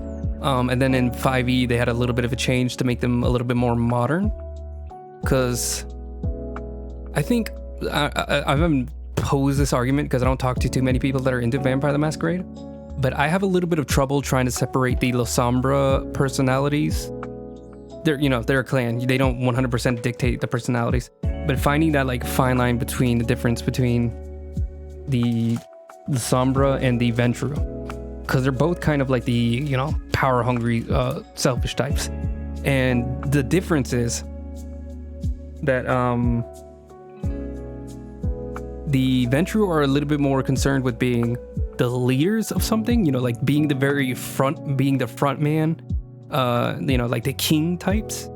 While the La Sombra are okay with being, in the background, but they want the power. So they'll be like the guy behind him. So this might be a terrible example. So like some people say that the Vice President Dick Cheney was like the evil mastermind behind the idiot George Bush. So in this case, Dick Cheney would be La Sombra, and George Bush would have been maybe like a dumb Ventrue. Sorry, I'm pulling politics into this. I don't think anybody's a fan of George Bush or Dick Cheney. I also don't know if that's actually true. Like if Dick Cheney was like the evil mastermind. I definitely think he was. I think we could safely say Dick Cheney was evil. But, George Bush was probably a little evil too. He did that thing where he was like, this country was invaded on false pretenses. Ukraine. And then it's like everybody laughs, and it's like, hey, he just like said he kind of admitted in his joking about the fact that he invaded Afghanistan and Iraq. I don't know which one. I'm a zoomer. I don't remember the wars. There's too many. We're in war with everybody. And it's like he's joking about it now. It's like, hey man, like you were that guy. We're that invasion guy. And now you can just like sit back and joke about it after, we lost hundreds and thousands of lives. Woo. Anyways, we're not getting political. Definitely not political. What was I just talking about? Oh, finding the separation between the La Sombra and the Ventrue is really like tough. I think it's easier in the old school like V20 because the easy separation was the Ventrue was the kings and queens, and then the La Sombra were all about being the religious ones. Like they were the priests. There was that little like thing where the long period of time where it was the church and the state, and they both had like their really strong leaders, and then so like you could easily separate the La Sombra are basically the Ventrue of the church. But now that there's no like super huge like church presence in modern day, not unless never mind. I'm gonna leave the politics out of this for a second. But yeah. So I've always had a little bit of trouble separating those two, as far as like making a very clear distinctness between them and the Ventrue. And I think you can. So with my characters, the Ventrue are a little bit less the bad guy, because the Ventrue are obsessed with power, but you can also wield power for good reasons. And then the way that I've tried to justify La Sombra to make them not directly evil, or 100% evil, I think it's very hard. If you want to make a character that's La Sombra and good, morally gray, and not like, just evil. Which is why they used to be like a Sabat clan and not a Camarilla clan. Is that they're like obsessed with the survival of the fittest. So my character, Maurice, he's like somebody who's always been like going to clubs and trying to like run away from it being sober. So my ideal was to maybe survival of the fittest in his mind manifest itself by he is worthy of like being able to keep his friends, like how he wants, like I'm strong enough to be able to support my club in my nightclub that he owns, and I am strong enough to support my crowd of friends that I hang around with, like they almost like they belong to him, they're under his protection. It's a little, like a bit warped of a way to thinking, like these are vampires, so obviously don't think this way about your friends. They're not yours to like protect, everybody's an individual. But as far as like at least making some kind of like mindset that isn't directly like I own human beings, or I don't care, or just not caring about other people beside yourself, because like some La Sombra are extremely like they literally just care about themselves and their own power.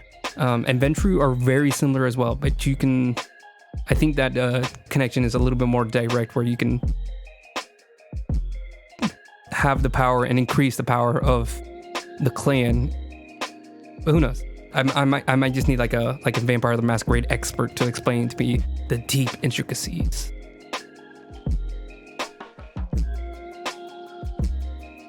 I'm gonna put this like right underneath the character, underneath the. There we go. I'm just gonna make a shadow. Let's turn off the lighting reference. Actually, let's just move the lighting reference. Move you a little higher.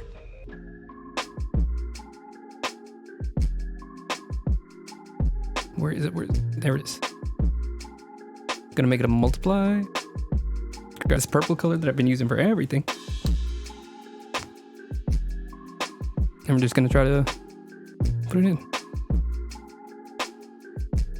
Why was I talking about the Sombra? Oh, she. That's why. I've been confusing her for La Sombra. She's not La Sombra, she's Hakata. She's Giovanni.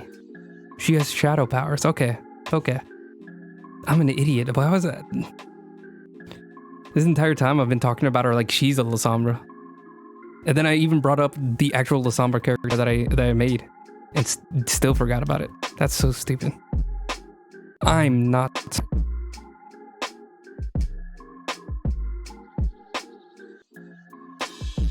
Why is the brush so small? There we go. So we're just gonna like roughen the shadow, because the shadow shouldn't be too distinct.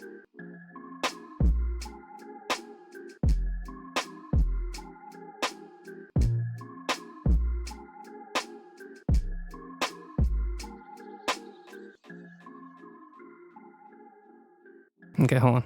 Before we put in the jacket, let me try to get the body shape shadow. That'd be too important, but I'll kind of want to see if we can get the shadow exactly like it is on the reference, and then we can work in the details that aren't in, that I couldn't put in there, like the jacket and all the clothes.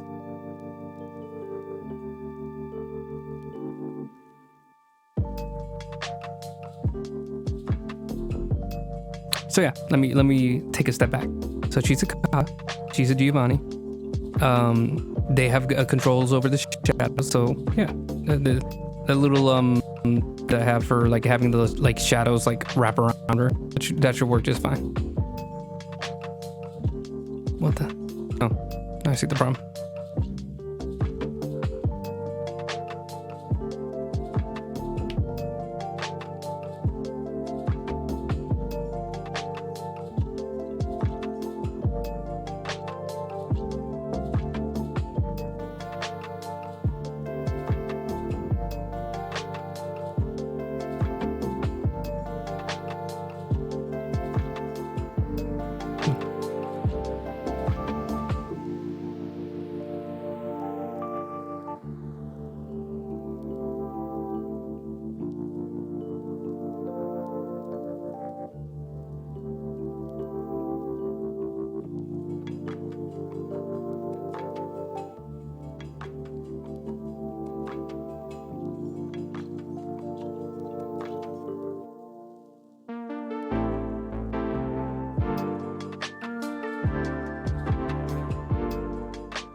Okay.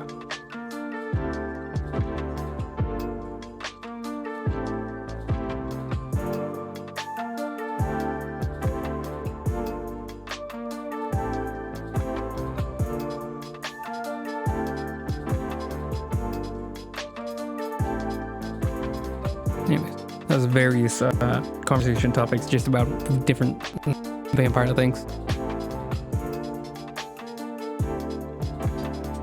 I'm gonna see, let's change it around just a bit. So what is gonna happen if I stretch it? Let me try to make this like the center of it, see if that changes anything.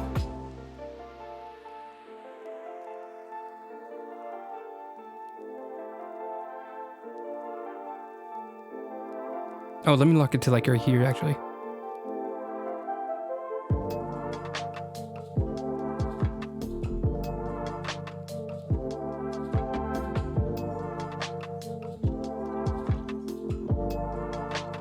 Go like that right there.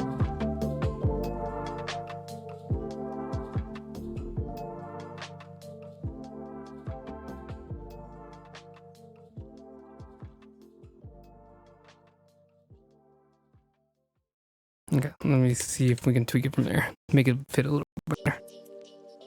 Because some of these sections were behind her legs, so you couldn't actually see what was wrong until now.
And actually, the shadow actually shows it like way closer.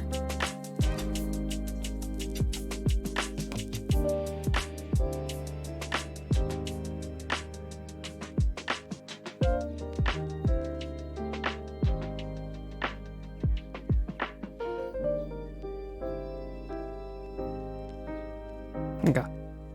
Then I want to, let's see if I can just like blur the layer. Filter, blur, Gaussian blur.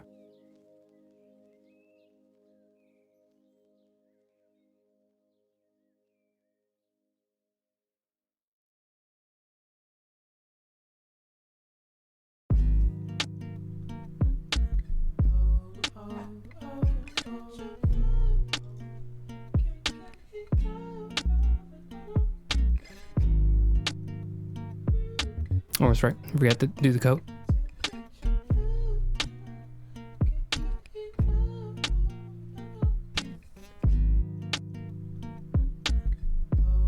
Coat would be... Crap. Need to turn off the reference. Be like underneath the arm, so like where?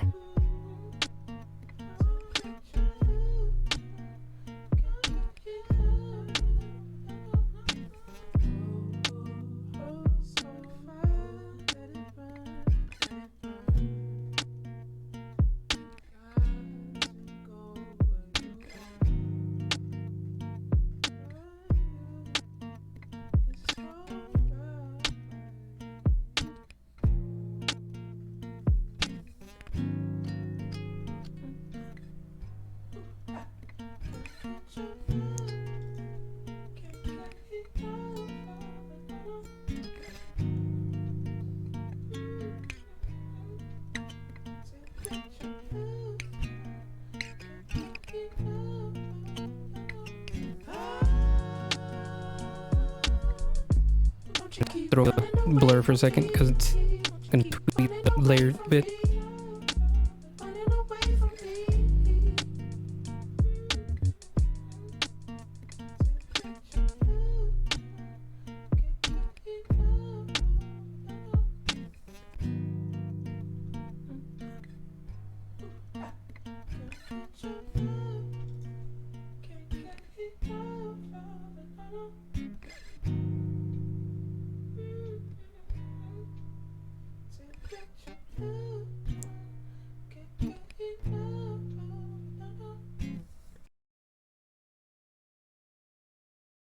There you go. That's the one I want. Again, have to clean it up.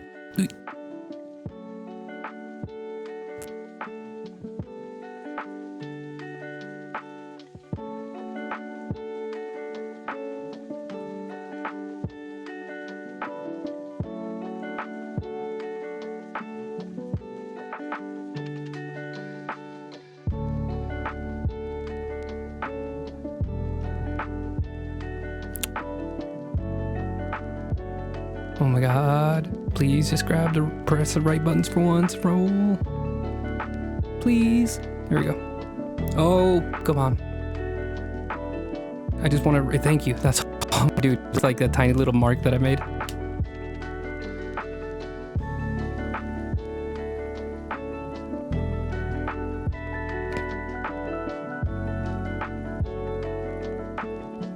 Also, oh, that's a pencil. That's why that's tiny. There.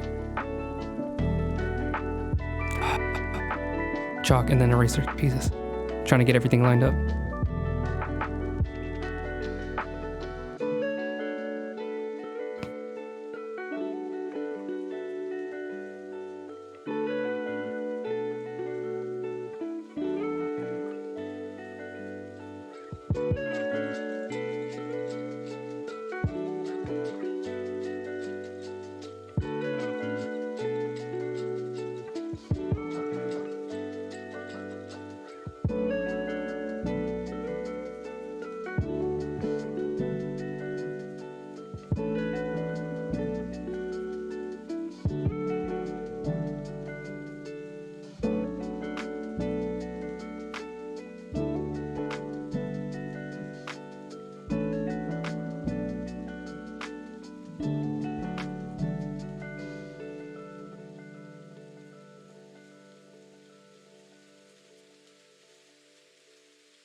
There we go.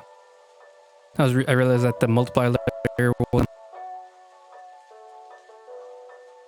wasn't blended with because it was in a group, so just the way that the overlay, the blending mode it wasn't actually like touching the floor, so it was just like one solid purple instead of actually being a multiply layer. All right, so then filter, blur, Gaussian blur. Can you motion blur? What does that do?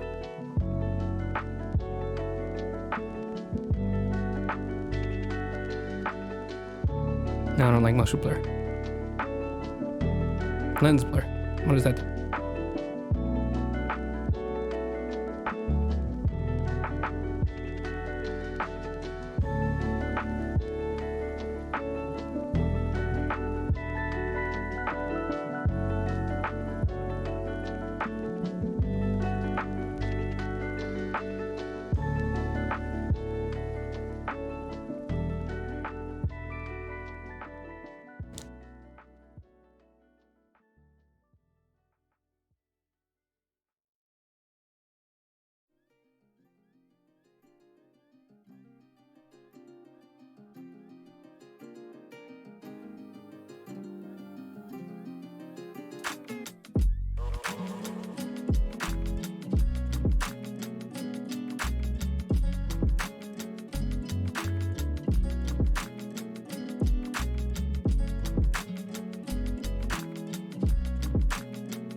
Hang on, let me pull up the reference again.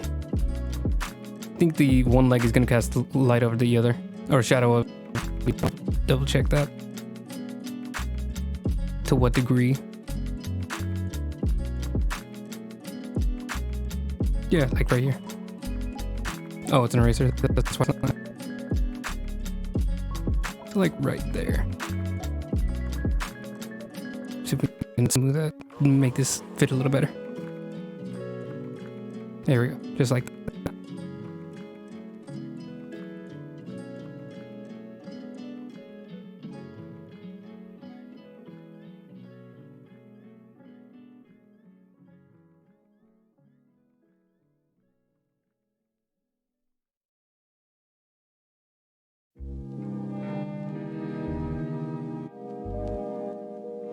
We'll work this in a little better, don't worry.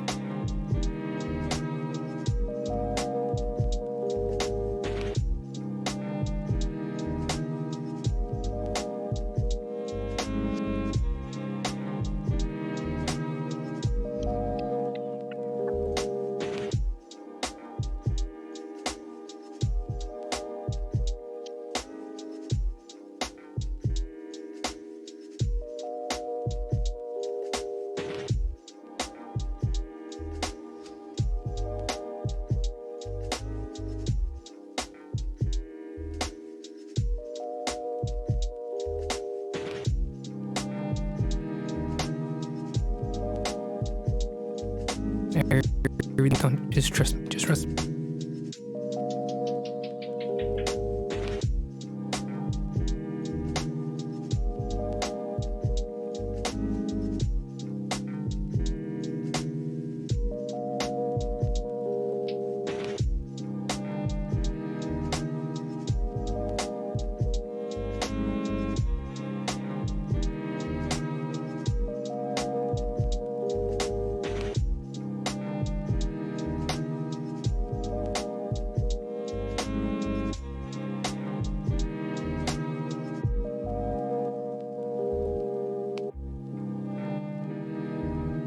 Ah,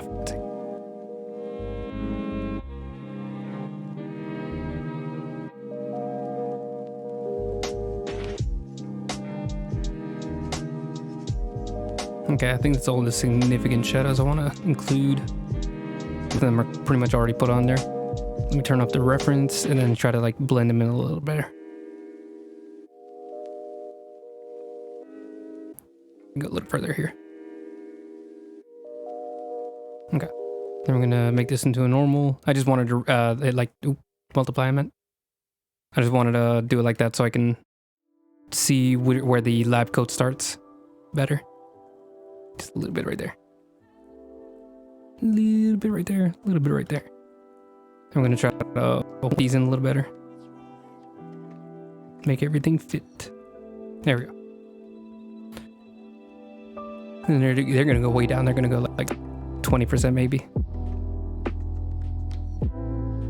This is what I would call this is maybe like a shadow considering the lighting. This like I put the internal shadows on everything that I wanted, and those were already kind of like considering the lighting. This one's like the very direct, like these are only caused by specifically by the lighting. I thought I'd put this into a normal brush. Here we go. I'm gonna try to work these in to be a little smoother. Can I use this?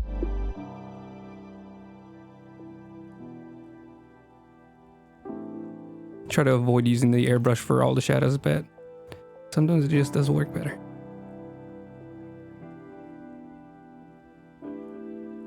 Let me turn the opacity way up just to get a sense.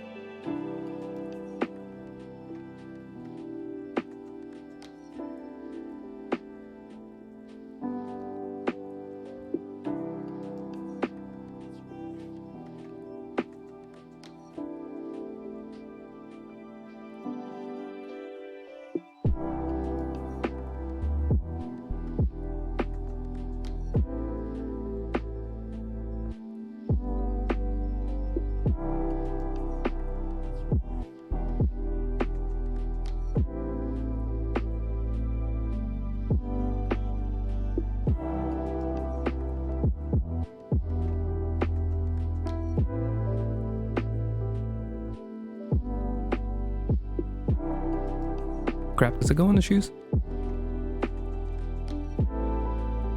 It's like put the back of the shoes. clean. Like that. Maybe make it a little softer.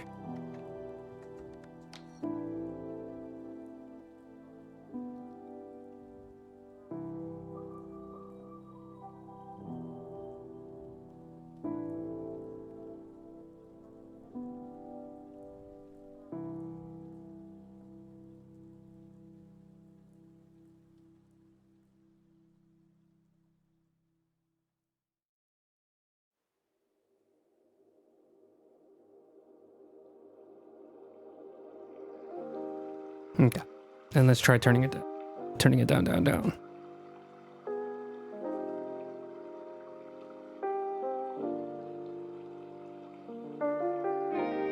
Just a little extra shadow for specific sections where it's needed.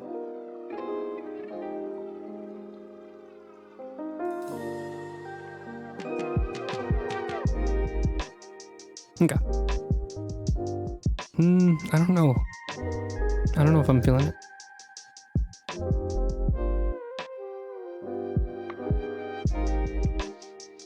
I'm gonna turn it off actually, but we're gonna keep it just in case. Just in case. We might change our mind.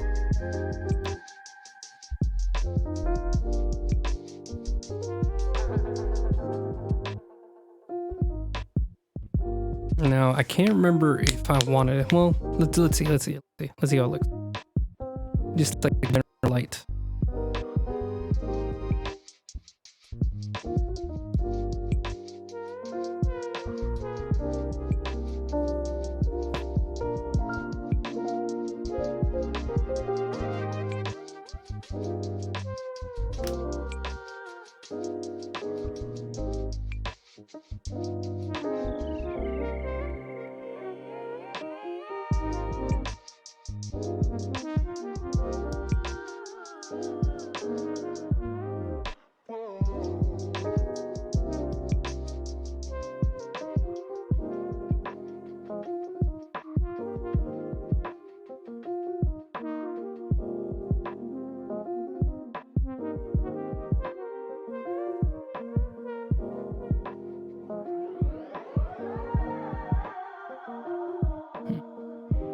I want to change the color on this.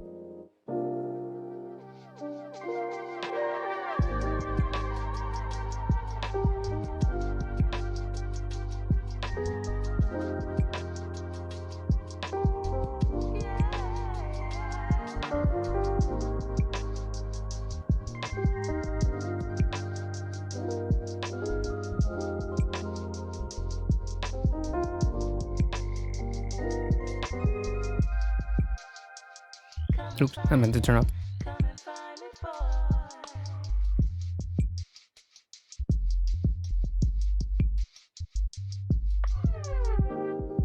There we go.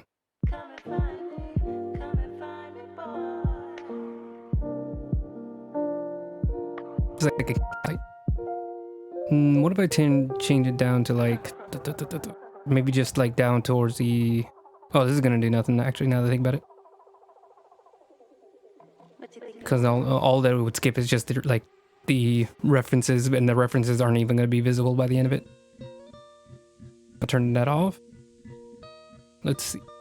I think we can kind of just move on to the final touches. So one of the things I wanted to do before I was done was just tweak the blood a bit. Ooh.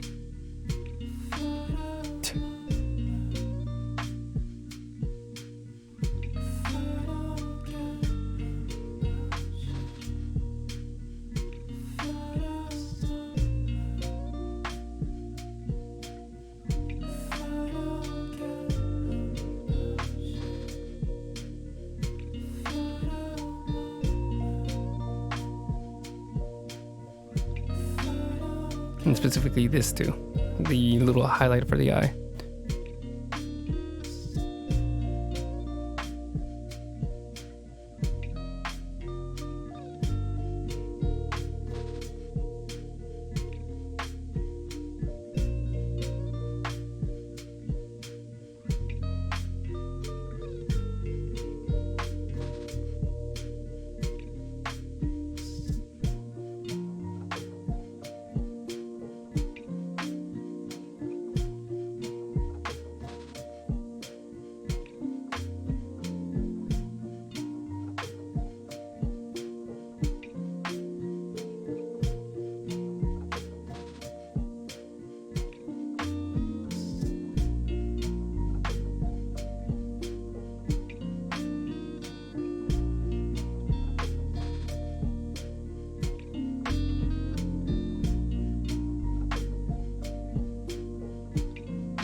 I highlight correct.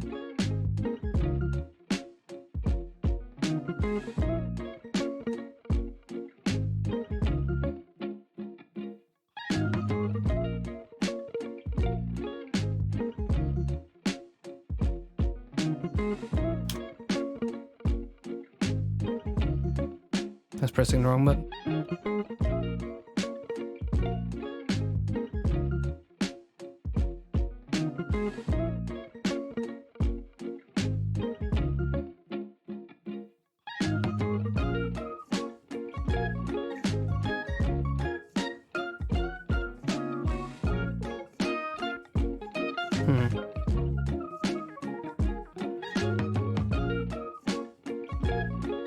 Let's try it a little differently.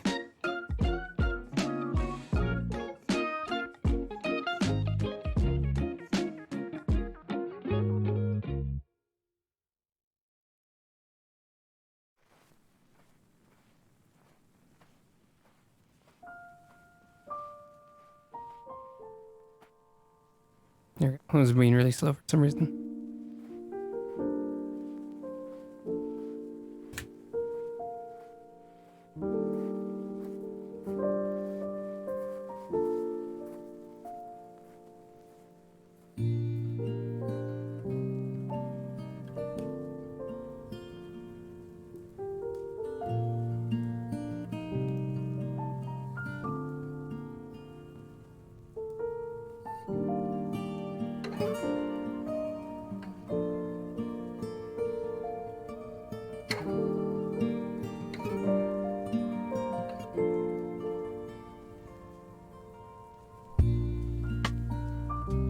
What in the world? Stop.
Oh, it's an eraser again.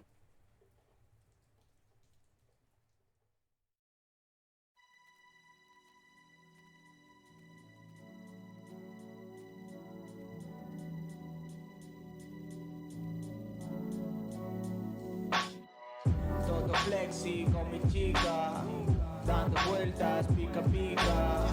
Estoy usando la varita, mientras todo dinamita. Todo flexi con mi chica, dando vueltas pica pica. Estoy usando la varita, mientras todo dinamita. Sueño más de lo que debo, despego, quemo eso, subo al cielo, pero arriba no me encuentro nada nuevo y luego acabo todo tirado por los suelos. Quería subir para no bajar, con cara de póker grabando el track, soltarme unas barras y poco más, sin imaginar lo que podría pasar. Siempre sonrío con los ojos cerrados, bebo batido en la escalera sentado, hermano, porque andas Just playing around with the effects right now, pensando trying to en get las cosas que aún no just te get han it right. pasado. ¿Qué pasó, mi pana? Estoy matando monstruos con la hawaiana, volando en posiciones raras, el peso de mi alma en una tana. Todo flexi con mi chica, dando vueltas pica pica. Estoy usando la varita, mientras todo dinamita. Todo flexi con mi chica, dando vueltas pica pica. Estoy usando la varita, mientras todo dinamita. Los sueños se derriten por aquí, es así. Veo la vida como Dalí, yo soy quien soy, yo no pienso huir, aunque tenga forgot que that there's a subirme al volume ring. thing for me. Aunque busques el Volume significado dial. del amor en Google, tú dime que me quieres pero no lo jures. Yo sigo como Goku, yo sigo en mi nube, regando las plantitas Is this too empezando much? el lunes. Mi vida es una jam, yo no trazo un plan, lo que tenga que venir vendrá. Yo soy de verdad, yo piso la tierra, tú solo pisas pasos de cebra. ¿A qué esperas? Abre una ventana nueva, súbete al tejado, tumba las antenas, respira bien hondo, puedes ser quien quieras, escúchate por dentro a ver qué suena.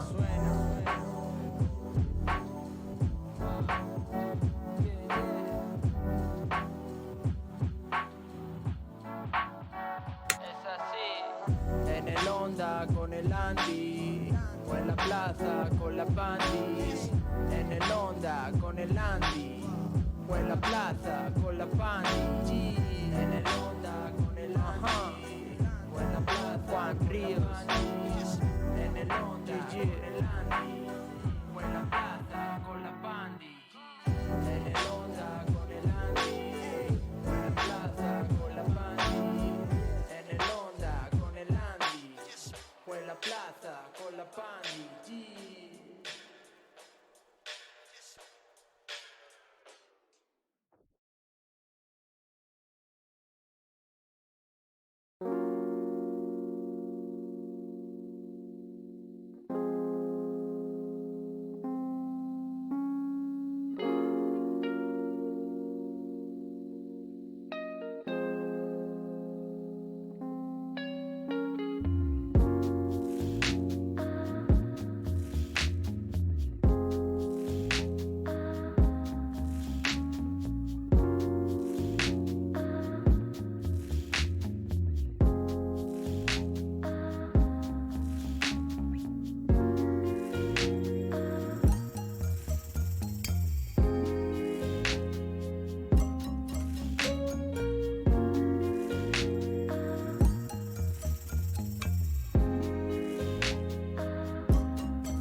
What is that? From far.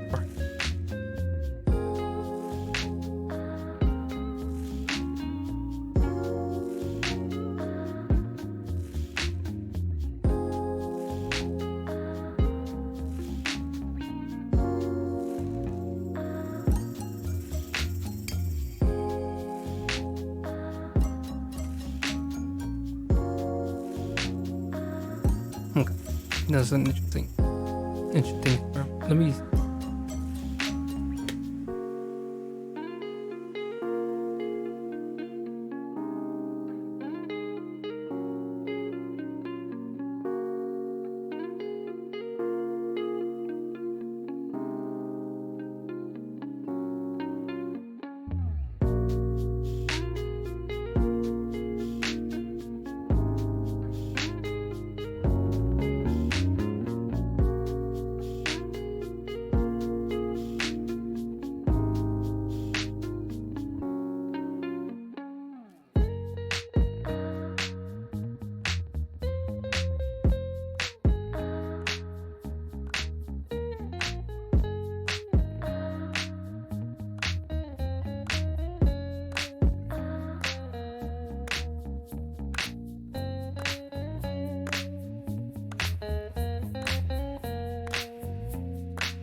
Hi there. Thanks for the follow. Sorry, I'm a little distracted right now. I'm trying to figure out how to get this effect right on this character that I'm working on. Ooh, I can't tell if it's too much though.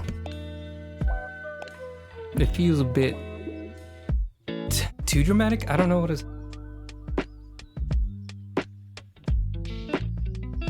Should have made it do it before. Oh, let me Control C. Undo. Have a lot of undos.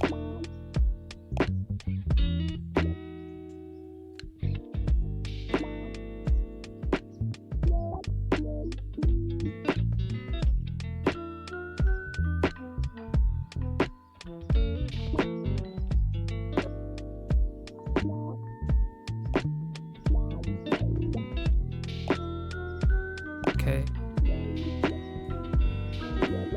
I'm gonna turn that off. There we go. Okay, so now we have a copy of both. Pop. Save. Pop.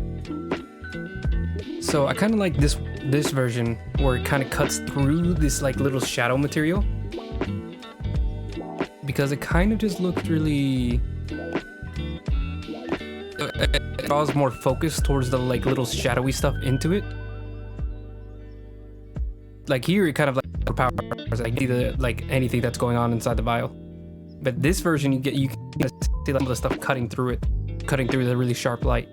And I think the last thing I need, hold on, let me try just lowering the opacity of this and only keeping like the very strong white light here. This is like the very like center of the light.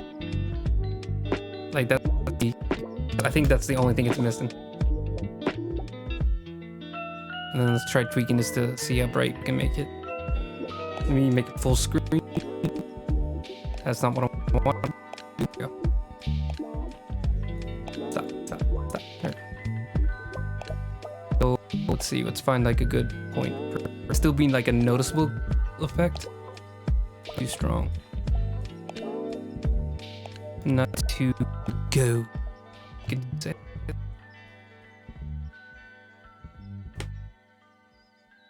Let me try blending that out too. I lost track of the buttons on my trackpad, on my little thing.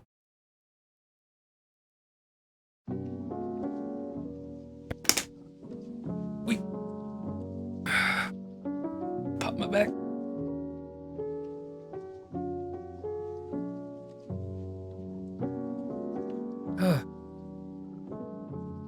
Can't tell. So it's a little cheesy, but I think I might want to keep it. I think I might keep it here. Because it's like, it's an effect, but it's not so overpowering where it's like, you can really like, too much of the poke. Like, I want you to be able to like stay, be able to look at it, and still be able to see like the gleam of the eye, the shadowy stuff in the blood vial. You could tell it's blood because of the colors. You could tell something's going on. And then you get the backstory. You don't need to know exactly what the story is. The story is that she's trying to find like what causes the La Sombra to be able to master the shadow stuff, shadow abilities, oblivion, that put it into science. You know, like she's trying to find like a scientific explanation for how vampires are able to do it. So this is supposed to be like her distilling the shadows inside of La Sombra blood. So, and then, you know, maybe she could give it to some, what's the word for them? Some thin bloods, and they could use it for like special alchemical powers. I haven't looked into the recipes that they have, but you know, that would be neat. Giving a thin blood some oblivion powers for like a few seconds. But yeah, you don't need to understand all that. That can be like an explanation underneath the character. But I want you to see like the different elements of the character, where it's like she's a scientist, hematologist with a blood vial, and she's working on something with shadow. And I think the little like shadow warping stuff, I think this is a little bit where it's like she has like shadows wrapping around her into the vial. I think that kind of, it makes the shadow stuff really obvious, because you know, she's a La Sombra. She has the ability. She's a Hakata. Keep messing that up. She's a Hakata. She's able to control her shadows like that. But I think it's so... But it doesn't get you that she's studying it. Other than the lab coat. The lab coat does make it obvious. So maybe it isn't... It's hard. No, I think I'm going to say no to the big shadow ability. As cool as it would be, I don't think it's necessary. What else? Do I want to do the little blood like overlay? Kind of want to keep it, not because of like the... I mentioned earlier that this little like doing the making all the lighting focus towards the center is like a really cheap and easy way to like direct the focus directly towards the center. But it's usually pretty unnecessary. But I kind of just like the effect of it. Like the effect of its look. Hold on, let me see. Open one of my other vampires. Yes, I know it's an older version of the file. Don't give me a pop-up. Here we go. So here I kind of have a similar thing going where like the focus is directly towards the character, and you can see these like big shadows. Do I still have that layer? No, that's... Wait, actually, yeah, that's it. So you can see like I have like a big shadow layer.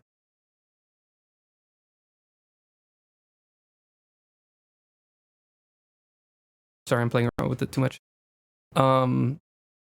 And it's kind of like directing your eye towards the character, but this one's a little bit more subtle because it's not towards the center, it's towards him. And he's like off-centered. He's centered, so like it's a little bit more obvious that it's happening. I'm wondering if maybe instead of this like just having like this red light, we can make it...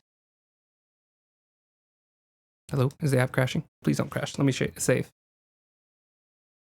We could make it more textured so we can get a similar effect to the other vampire that I did.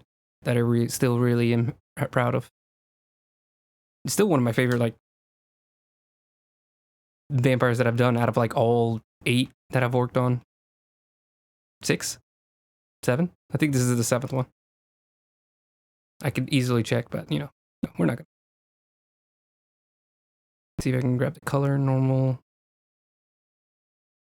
No, this is supposed to be normal, opacity 100. Grab that color, put it back, apply. I think the opacity was like at 80 or 90. So let me see if I can give it a little texture. This net text. Or actually, let me do. I don't think I've used this brush in a long time. This one right here. That's a very rough texture.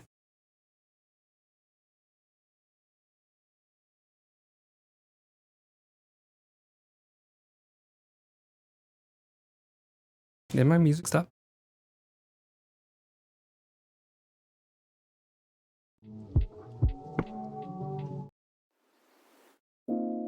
Let me find a good song. That works. What's going on? What's going on? There we go. We're good. Ooh. Oh yeah, this is. I like this. It's very stupid, but stupid is not the right word. But I like calling. I like being almost rude to myself, honestly. Like I'm not hurting anybody's feeling but my own. But I'm not even hurting my own. Okay, sorry. This isn't actually what I'm gonna do, but I'm trying to like paint it in and then erase from it. That's what I'm trying to do. So like I can like have this brush texture blended in. You kind of have these like tries to be like leaving it rough and uneven. That's why I'm like kind of going overboard a little bit.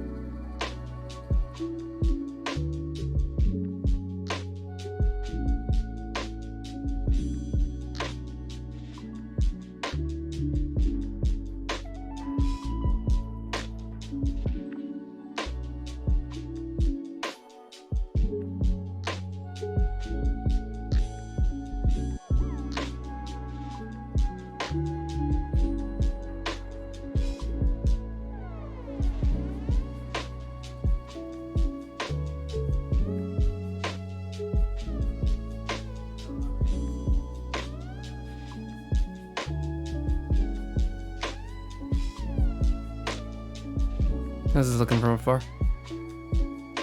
It's a little bit too much right now, but we're gonna keep working on it, keep tweaking it. Just keep tweaking, just keep tweaking.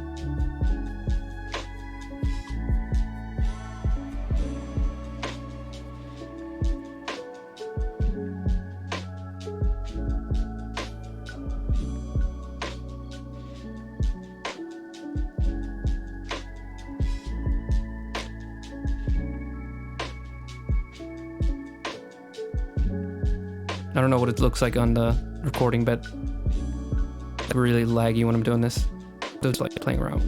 This is all just like me slapping colors on. It's not. There's no like fine tuning here.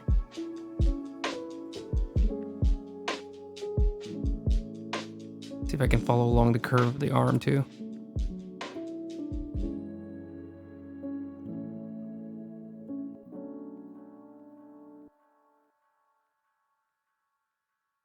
Feels like I'm using a paint knife to like scrape off the paint.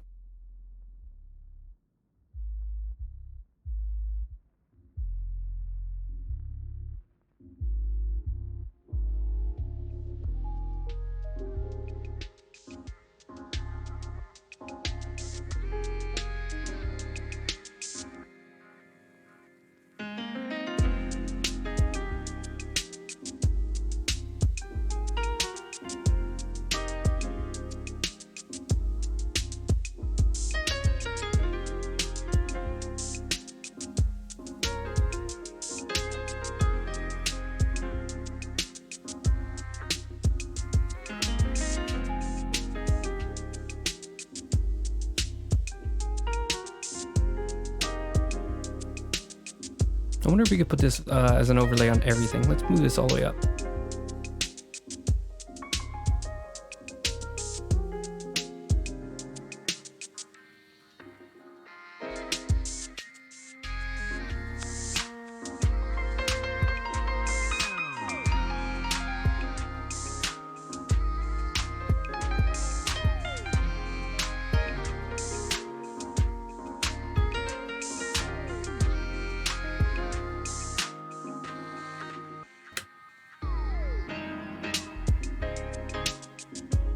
Oh, it's shifting like a degree.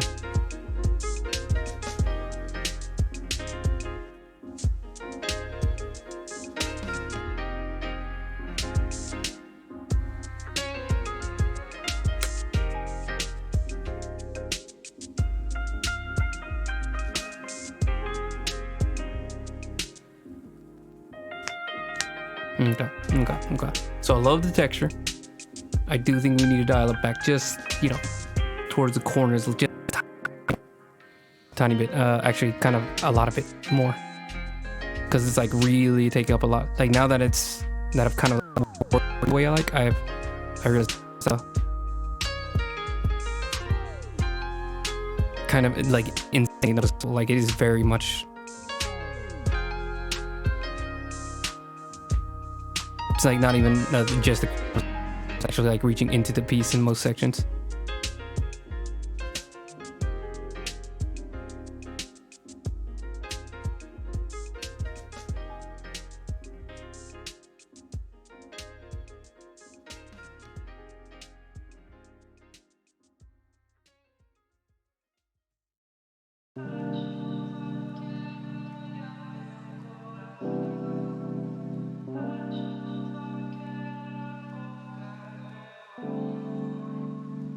And maybe mixing it with a little bit of the airbrush to like softly transition when it starts to like really become noticeable.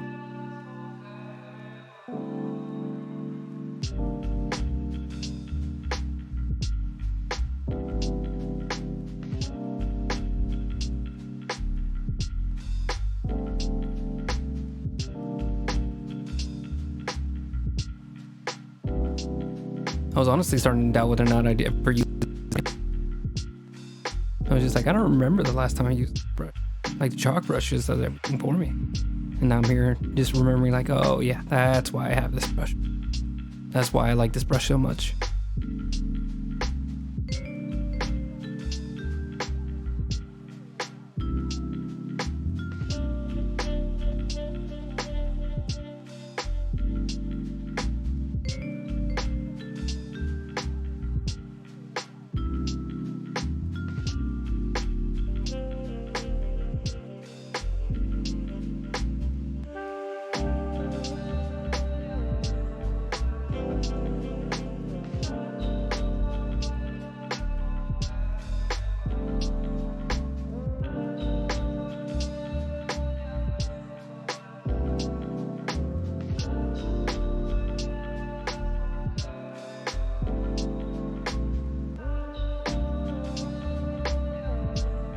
I think we're gonna keep this maybe what it would burn look, or linear burn.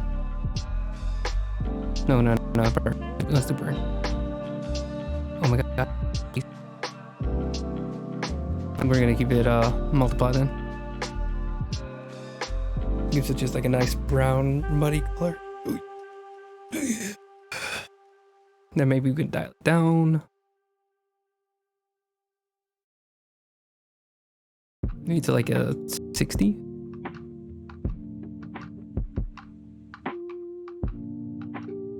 Maybe a little further down, like a 40.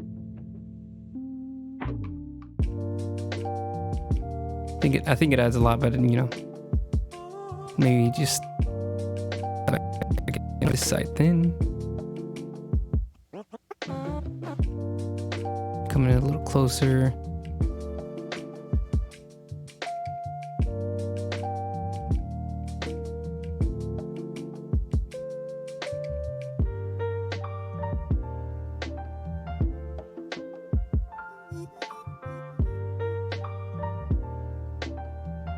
Make the light a little less bright. Okay, I think we're just about done. The last detail I think I want to do. Very last. I don't know if I mentioned last. I want to do is the color of the light art. Or actually, there's also something I did think about doing as well. That is because the only colors, let me turn off all the lighting because it's actually distracting right now. Well, just the main light, the off-camera light.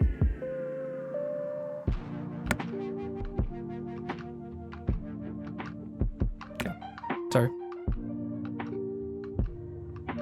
is that you see like how I talked about this before, but I put an off color because it's black, so it's reflecting like the light around it. I put a bunch of colors, blue, green. Hold on, wait a second. Yeah, you can see like the pale red, some green, some purple, mostly purple. But I realized that this is really bright red, and it's also kind of like the only color you really get like a strong hints of. So like the places where it's supposed to be purple are almost all covered up. The places where it's supposed to be green are almost all covered up. So I'm gonna play with this a little bit so there's a little bit more variety to it in the sections that matter, basically.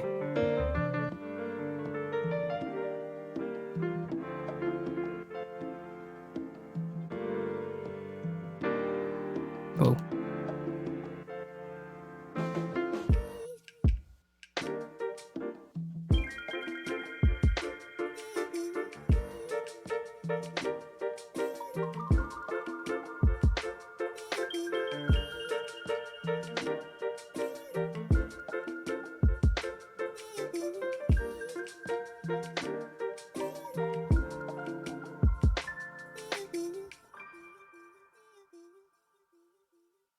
I want like a deep blue color to here too.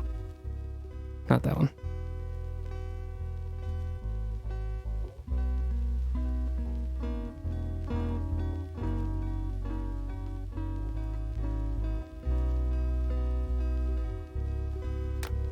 There we go.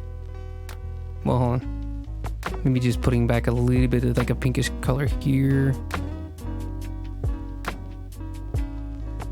Just a little bit of a more stronger green. It's just a little spot in there. Okay. There we go. That's kind of just like as colorful as I want it to be. Bop, bop. I think the light might still be too. Like it's literally like almost 20. It's like so extremely overpowering to me. I guess it's just that blend. Like it just feels like it makes so much of a difference. It's like that tiny bit of light. Like look how different. Let's also see the background. How far back can we put this? I remember I put this gradient, push all the stuff back. We want that.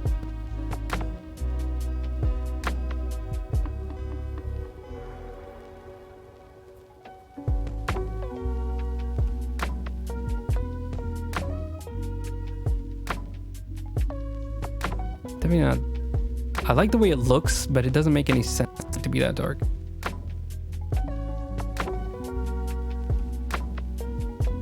Somewhere like right here, 45. We're gonna keep it 45.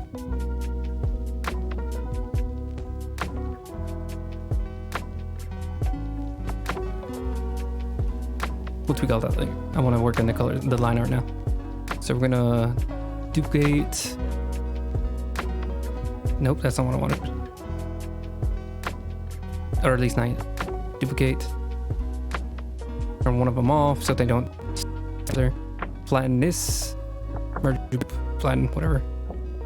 Then we're just gonna hand do all of the lines. So let's put it to normal.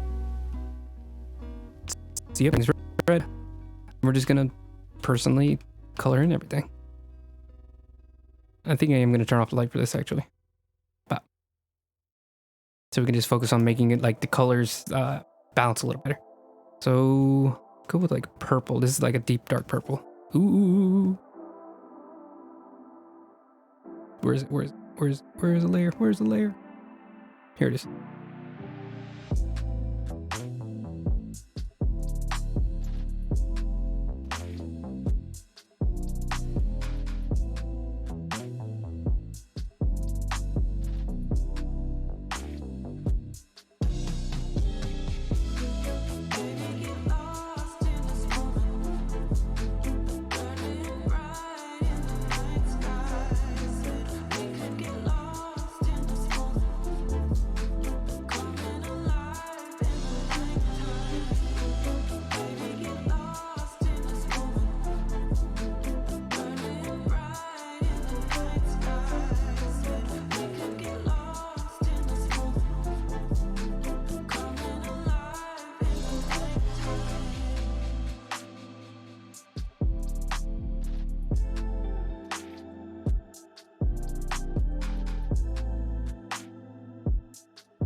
What is going on here?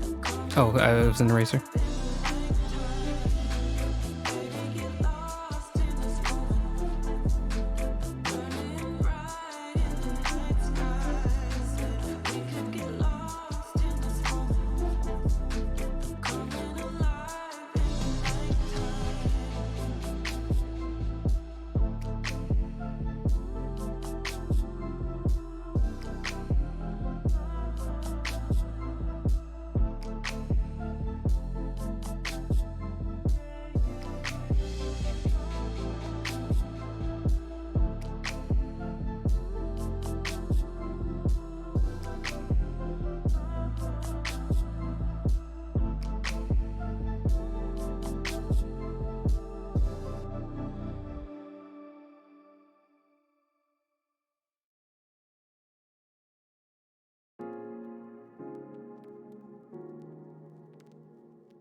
Yeah, this is one of those things that's like such a small detail that it really is a necessary step, but even then I still like to do it.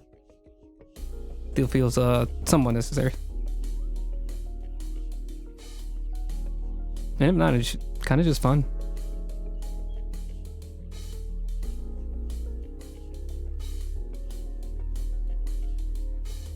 It's especially helpful when it comes to like areas where you don't really want like a harsh line. Kind of like this like glasses lens. Like I don't really need a harsh line for this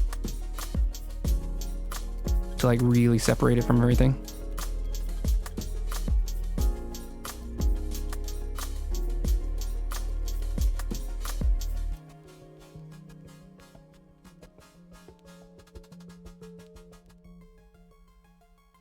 I can even go lighter on this actually.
There we go. That's a great color.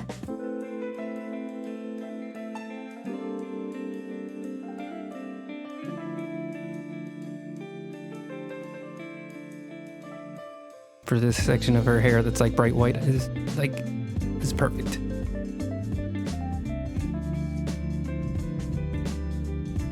It's just like a dark color, but it also like visually separates it a little better.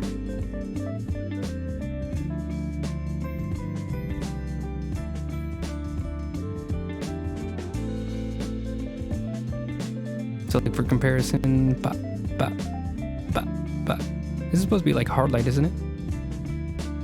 Yeah, that's what I had it at, like hard light. So this is comparison. This is a more accurate comparison without the lighting changes. And let's zoom into just that's the only section where I've actually worked on it. Ooh, God.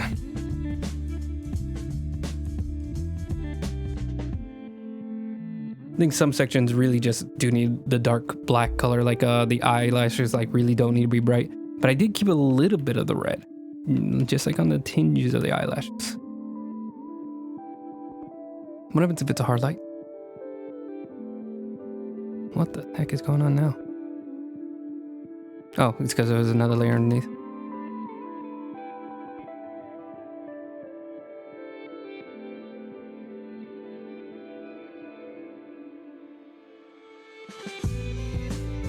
Yeah, I think that lets into a little bit too much of the colors underneath it. But anyway, we keep working. Oh yeah, this definitely needs a different color. Something dark and blue. Like this. Oh yeah, that's a perfect color. I like it being a little bright.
This reddish brownish color is kind of perfect for the vial cap lid.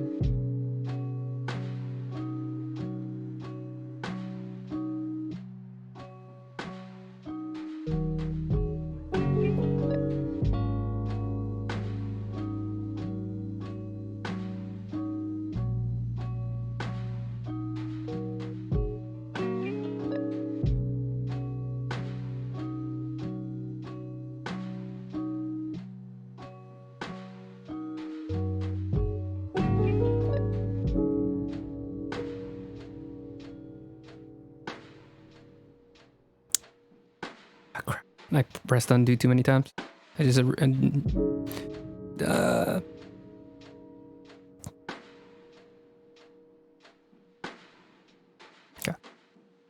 All right, so how about this color? How about you?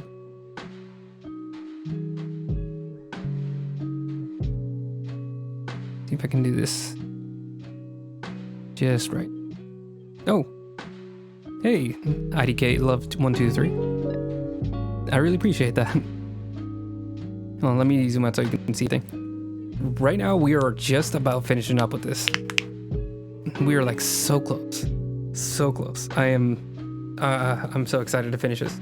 Not because I've been having fun, but because it's just like I've really enjoyed this one. I think this one's one of my better ones out of all my vampires in the series. But yeah, hi, I'm glad you can come. I'm gonna keep working on it. Hopefully we can get this finished before the end of this session. Again, really appreciate it. Let's see, what's this color? Grab that. Just fill in that section, and we're back. I think this vial would look nice with this really bright color. That's not the color I want. That's the color I want. Like the line art of it, because right now it's just the red, but I think it might be a little too strong. I don't want it to stand out that much. Like, we'll see. Hold on.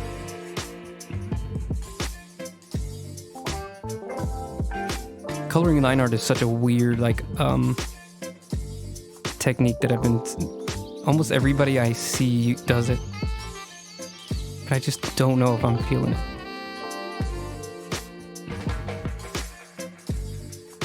Like, it feels like it's a little bit too bright.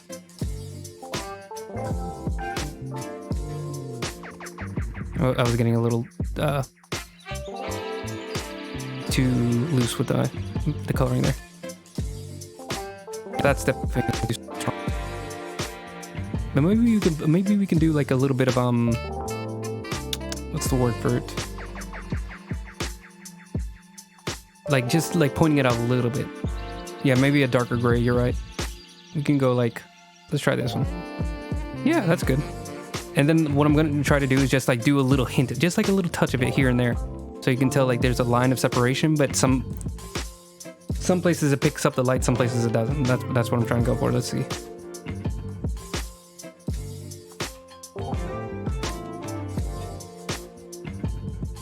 Right there. Here is perfect because there's no blood there, so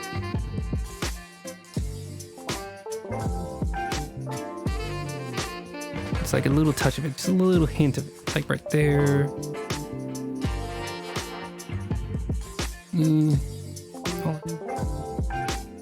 Like right there. It's a little hard with the giant blinding light, but that's fine because it does. I don't want it to distract from the giant light. The light's important. Thank you.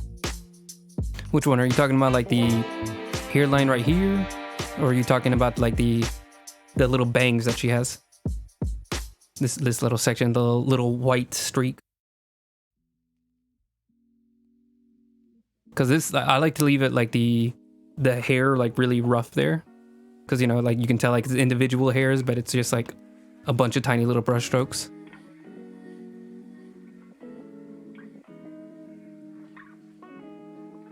Yeah. That's a style thing. Some people like just keeping it simple. But personally, I like just a little bit of detail because it's like, it gives you a little bit more of a visual language. Like you can tell this is just directly into the scalp, but you can tell what's a bang because this doesn't have any hairs. Yeah, I think that it's just you know, some people like to do it, some people don't, and personally, I think it looks great. Am I going too much?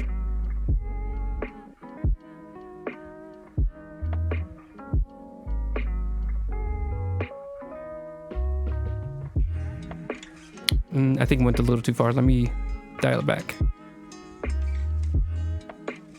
Where? Let's do like here.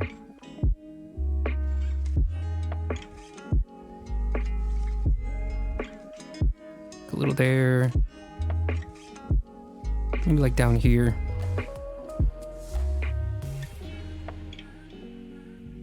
Oh goodness. Thanks for the follow. Really appreciate that.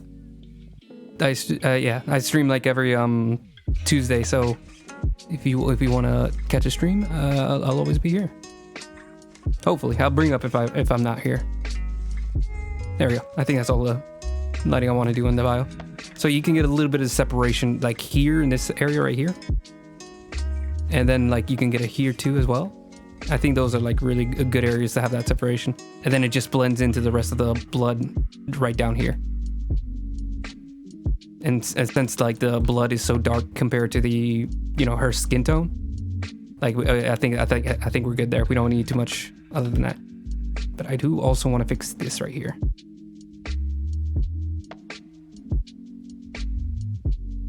Oop, that's the wrong one. That's the wrong one. That's the wrong one. Just this little right. Just this little right. Because this is actually like the edge of the lens when I drew that little line. It's a absolutely like tiny detail, but you know, I like pointing it out. All right, let's get these earrings. I'm gonna go with like a dark brownish color, like this goldish brownish color. Yeah, that's good. I don't think the red is necessary there. It's maybe a little too bright. Let's go like darker. Something more reddish brownish. Okay, that doesn't look different. I need that right, just the right shade.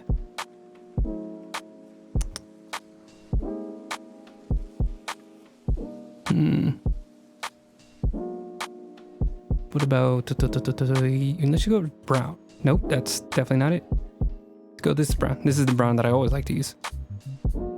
Doesn't feel right. Come on, give me something. Give me some that can work. It just feels really pale for some reason.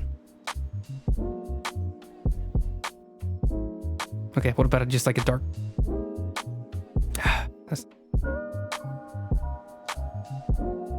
That's interesting, but I don't think that's the one I want.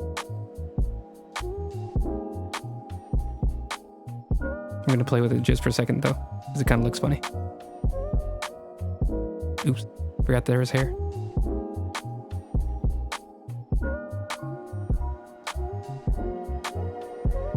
Yeah, that's a bit too much, but I do think it's funny.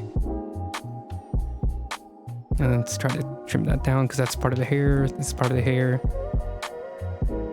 Yeah, we're good there. So what color? Let me just try grabbing this color. This like dark brown.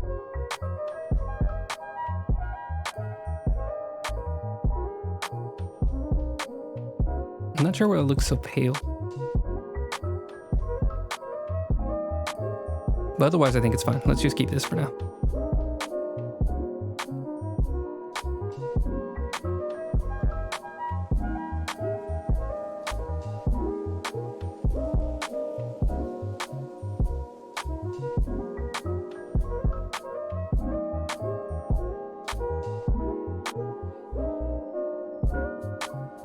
Brown and gold work really well together. Actually, let's try to do a mix of these two.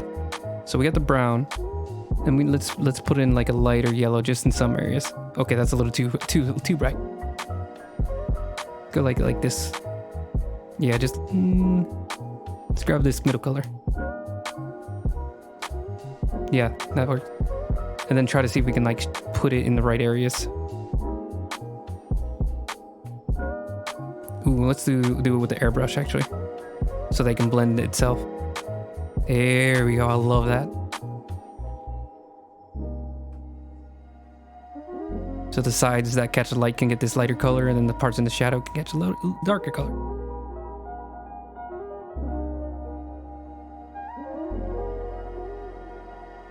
Okay, just like that, and let's try to dial it back. Blend it a little bit more smooth. Maybe a little bit of black so we can get it even darker. I don't know if that's gonna, because it's a little funny, so I don't know if it's gonna work. There we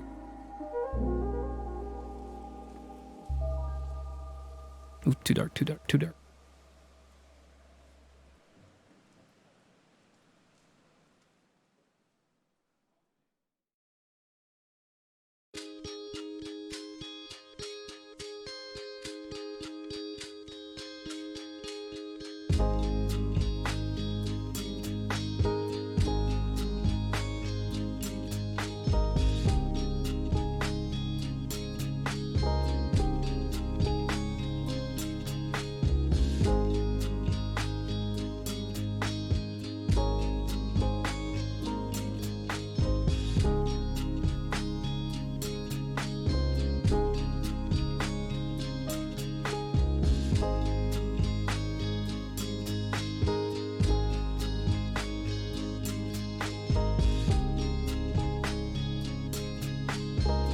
Okay. I think I'm happy with that. Oh, 1 second.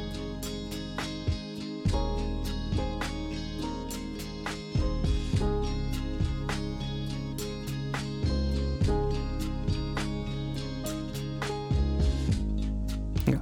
And then the pearl, I'm gonna do like a really, really bright blue color. Let's see. Something like this, maybe? It's a little too gray. I want it even brighter than that. Or maybe like a rosy color, like a really soft rose color. Something like this. Or, yeah, let's do like a mix of these two. So like a little bit of this color for the parts that hit the light. And then on the bottom, we could do like a slightly grayer blue color. But first, just to separate them out. Okay. Then a little bit of the blue color.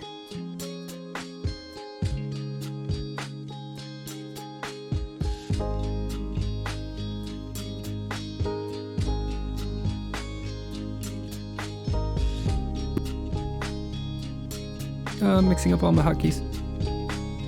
There we go. Maybe even a little bit darker. Just to like really have a little bit of variety in the shades here.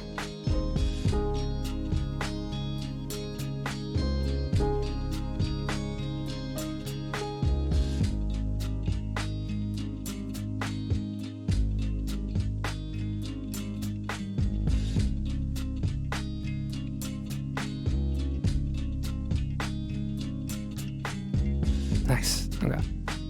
Oh god, there's a second earring. No. Why? Why? Why did I do this to myself? Not 2 colors or 2 earrings. This one's working a little better. I don't know what was wrong with the other earring, but like it wasn't taking the color correctly. So it would end up being way brighter than what I was trying to put there. But this one's looks like it's taking the colors exactly how I wanted to.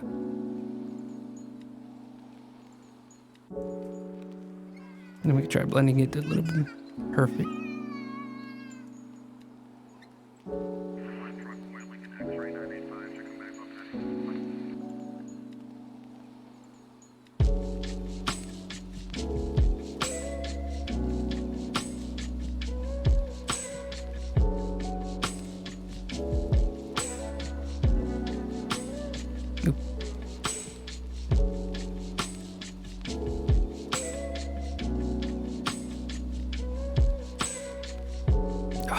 I keep messing up at like the last second.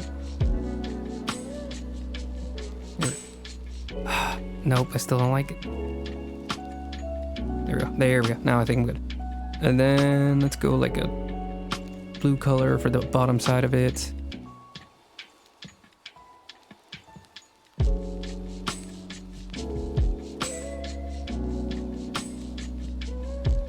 Perfect. I love it. Love it. Love it. Love it. Love it. Love it.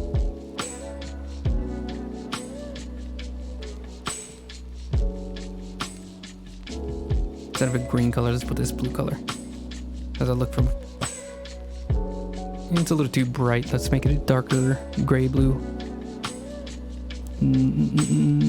Like here. There we go. That's a perfect one. Because I do want it to be like visible from afar that she has teeth.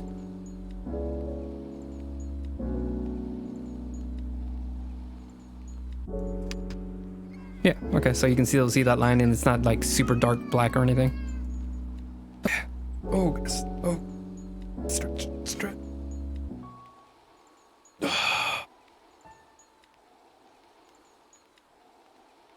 We're almost there. We're in the home stretch. These lines are already colored, so I'm just gonna leave those alone. This necklace here. Yeah. But the dress, we're gonna do maybe this dark purple. We'll see. Let's see how this goes. I think this dark purple should be like perfect for this. Maybe in the shadows it's gonna be tough. Yeah, okay. Let's go ahead and just fill in the dress first. No part of this needs to be purple for dress.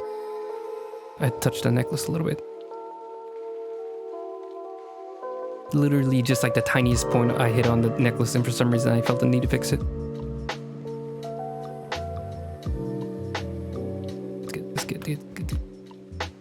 Let's get this separation just perfect.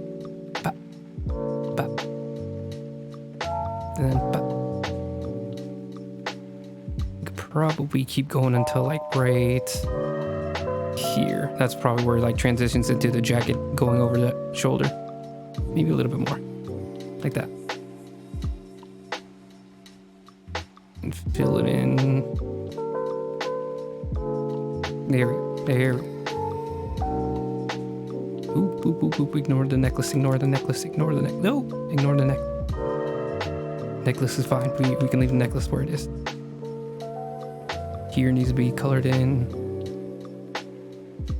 I'm gonna grab black, fill in this section too.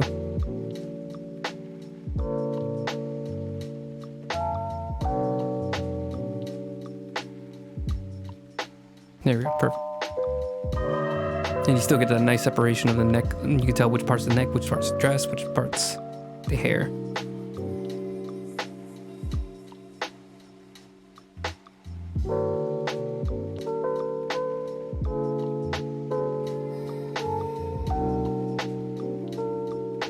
Not sure what color we're gonna do for the lab coat. Maybe like a grayish blue, kind of similar to the pearls. We'll see. And then even here on the dress, I'm gonna add another darker purple, or maybe even like a black for this section right here, where it's like completely in shadow, almost completely in shadow.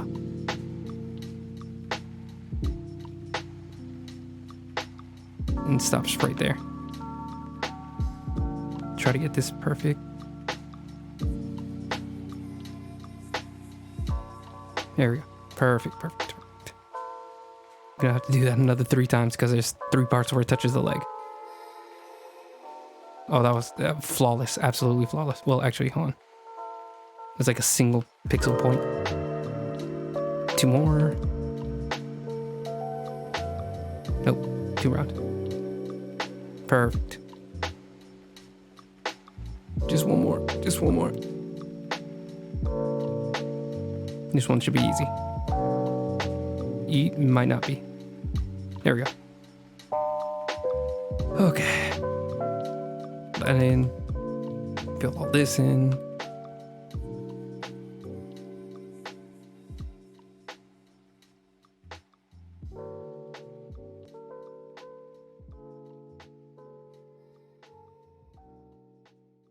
Okay. Let's grab this color. This is like the darkest possible purple. It's more of a brown, I think even. No, it's still not dark enough. It just looks brown. I think we're gonna have to keep it here. And then let's grab a airbrush so it just transitions a little bit more subtly. Maybe like right here. No, I'll leave the top.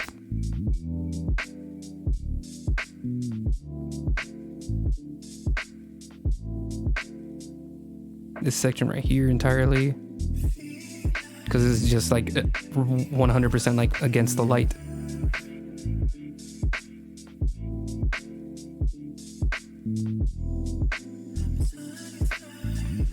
There's like not very much light here. I'm gonna keep that open, that actually bright. Then underneath, right there.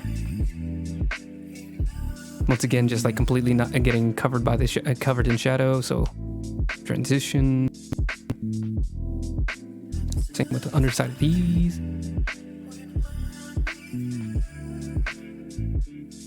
This one's almost completely in shadow. Just go ahead and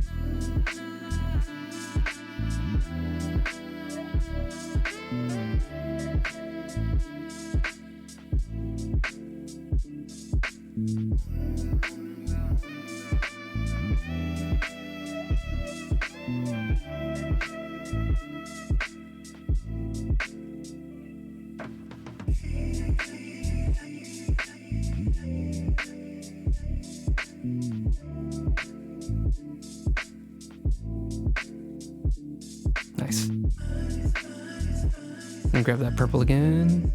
Bip, bip. Make it a hard brush. We got these sections right here.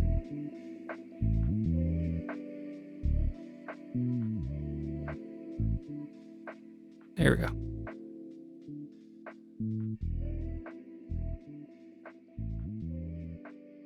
Perfect. Absolutely flawless. Now I wonder how I get this color.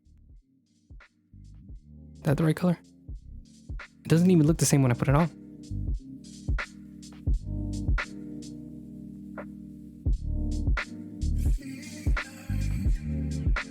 What color did I use for this part? Nope. Nope. Nope.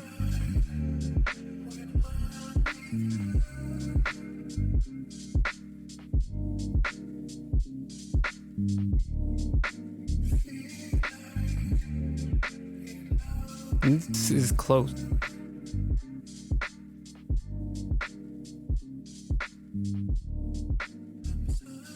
I think that one might be it. Let's put on this glove before I lose it. Hard brush.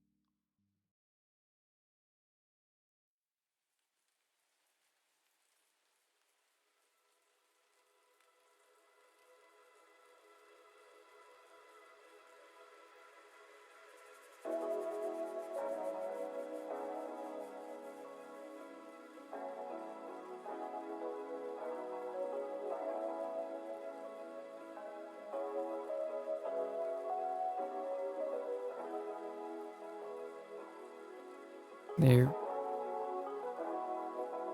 Nice, nice. Then this brown. Let's grab my trusty dark brown. It's not dark enough.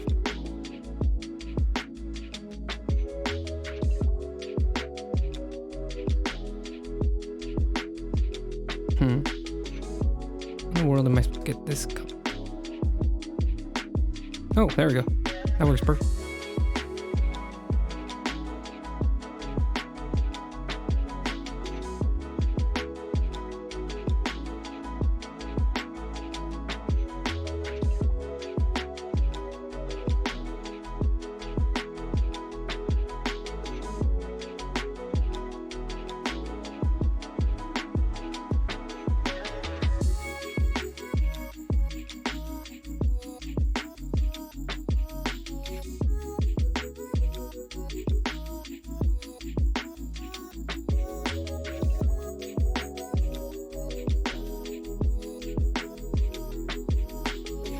And we're gonna probably put some of the black shade in because I want a shade darker than the brown that I'm using.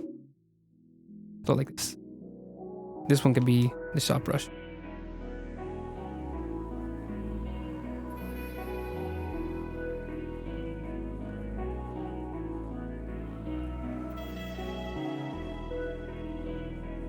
Then as it transitions into the lighter color, we can do the same with the black. Perfect like that. And then same for here. Perfect. All right, then we need the buckle. This one's a very bright color, so we can go for like a really dim gray. Yeah, something like this.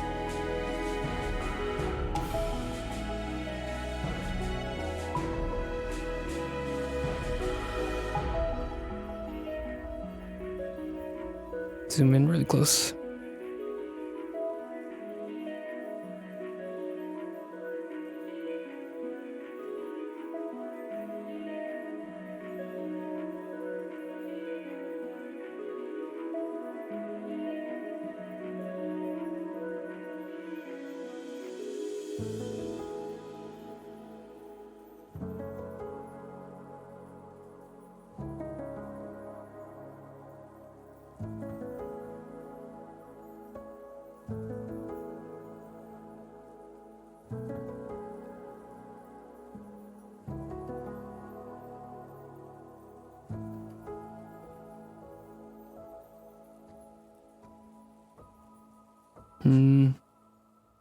Maybe like a warmer color.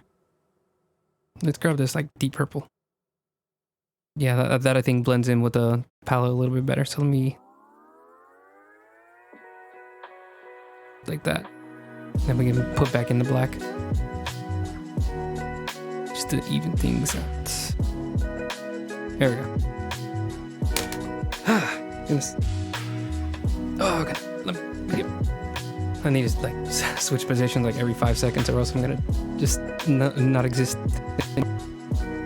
Art.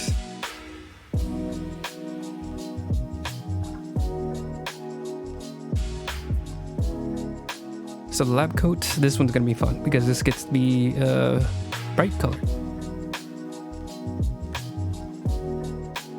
Let's see how bright we can go before it starts to get really silly. Ooh, that's just straight up like a white. Tell the difference. It's interesting. Then we can like maybe transition it to a different shade just slowly.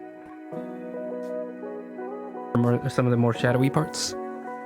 Let's do this, yeah. Put in like another color for the shadow parts. So it'll look a little goofy for now. But we'll fix it, we'll get into it.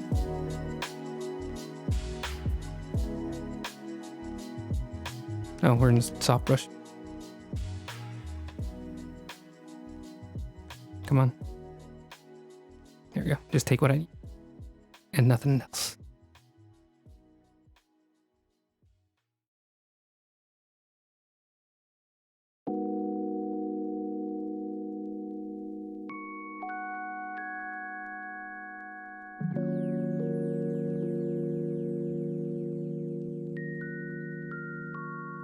I'm aiming to finish. I think 10:30 is probably the latest I'll go. Because we are so close to finishing this.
What happened there?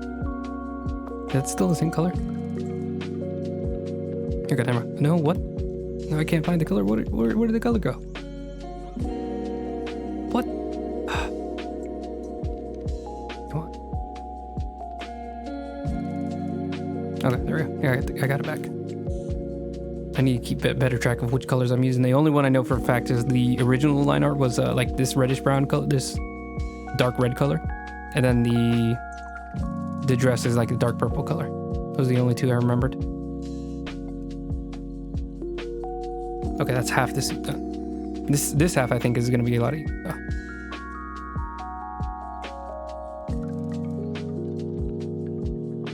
Or a lot shorter. I don't think there's as many lines.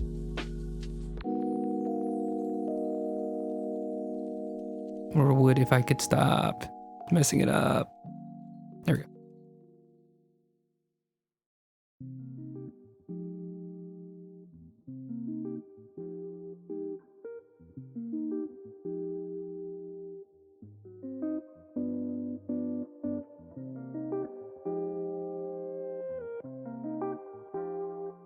Get a little bit more clean here.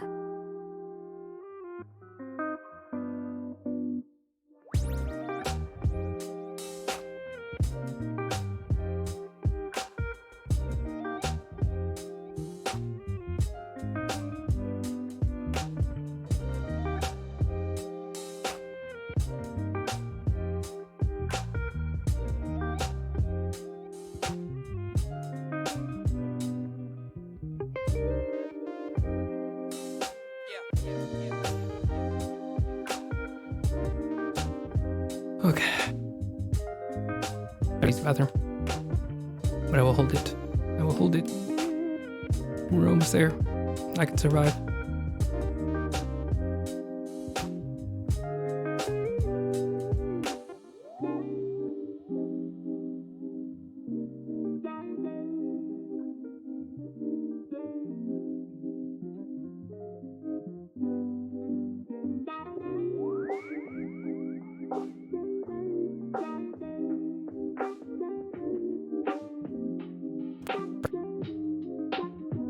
I think that's for the lab coat. Oh. Then I have to choose a second color in order to get some better shadows in.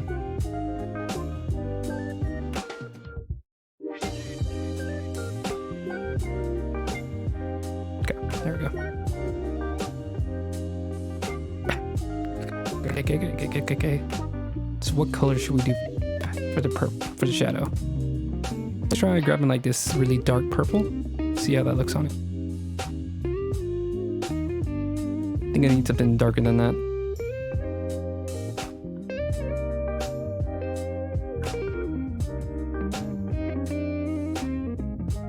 No.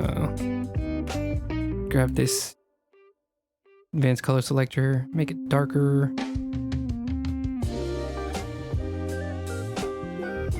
That's just black. Here we go, I think that's one. So let me see what happens if I just...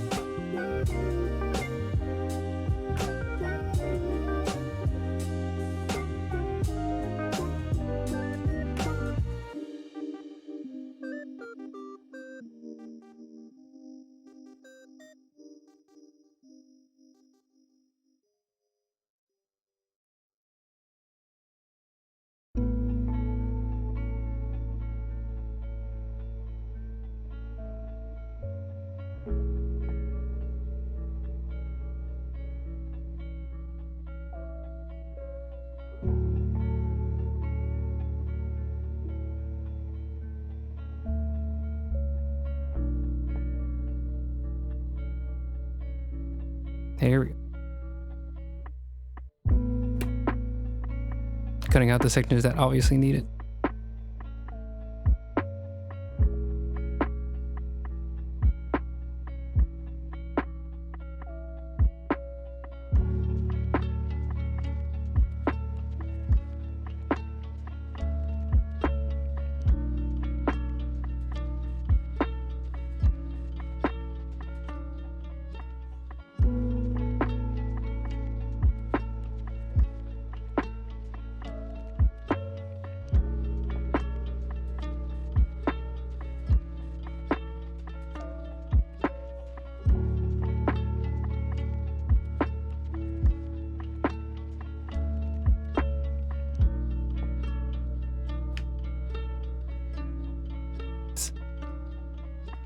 Trying to get the right brush.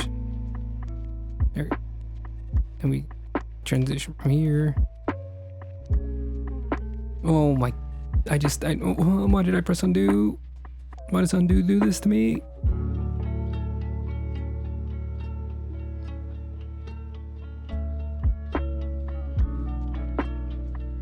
I'll just keep it like really dim here. I don't exactly want it to be as dark as possible.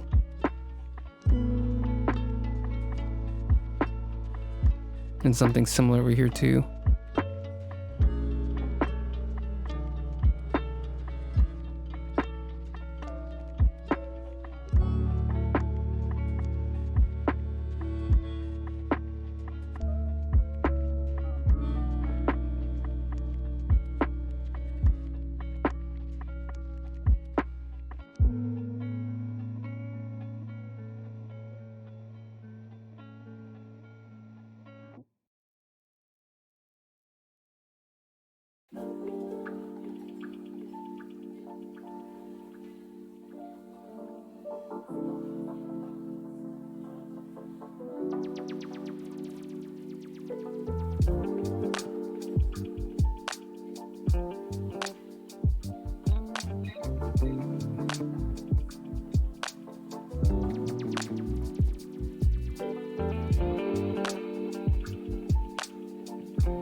being a little bit more loose with the color over here because it actually blends into the purple like perfectly fine. So I might just like let it blend.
There we go. Oh, that's the top half. Well, hold on. Almost. I swear to God, I need to stop getting so excited.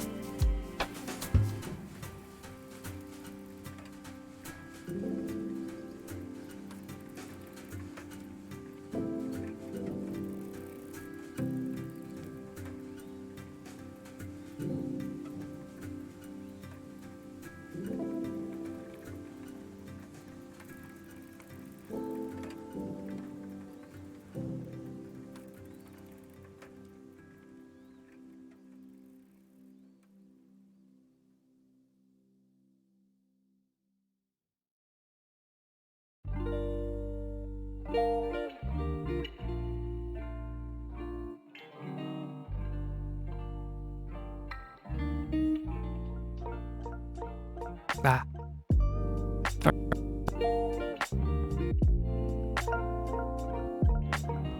This section here definitely needs to be shadowed.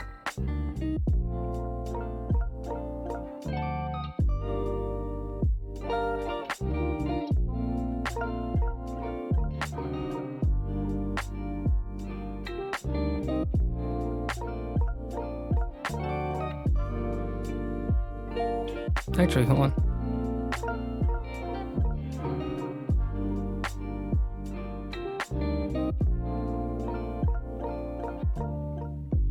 What if I,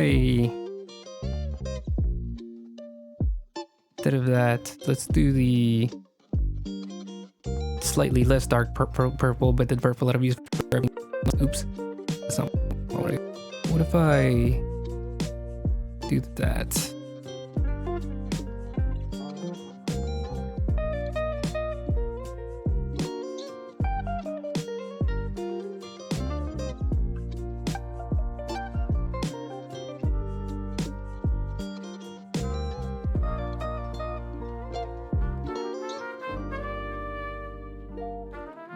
There we go. That way you can still see the line art a little bit, and then maybe transition it a little bit better here.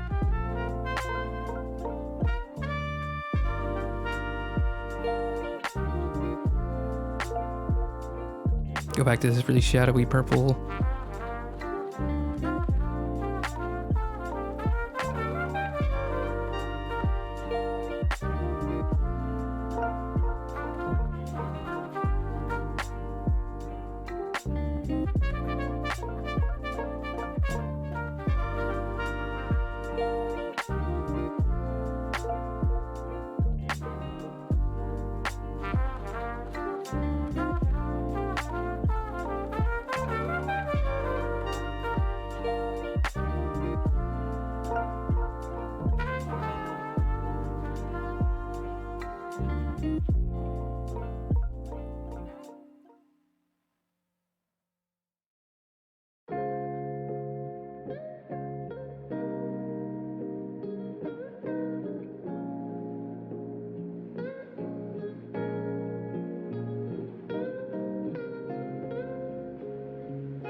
Oh, we're almost there. We're almost there. We're almost there.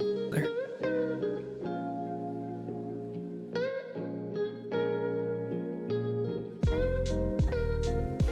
Let's compare them.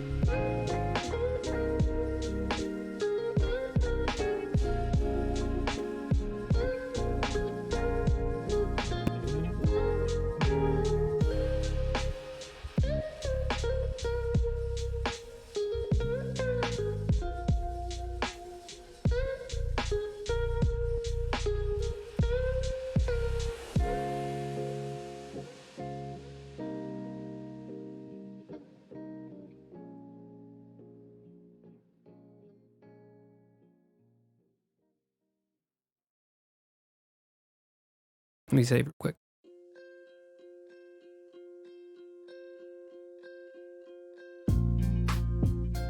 Okay. So now I just need the shoes and the legs and shoes, and we're all done. I don't think it's gonna be too complete, but we'll see. I'm making these a lot tougher for myself. Come on, I want one of them too.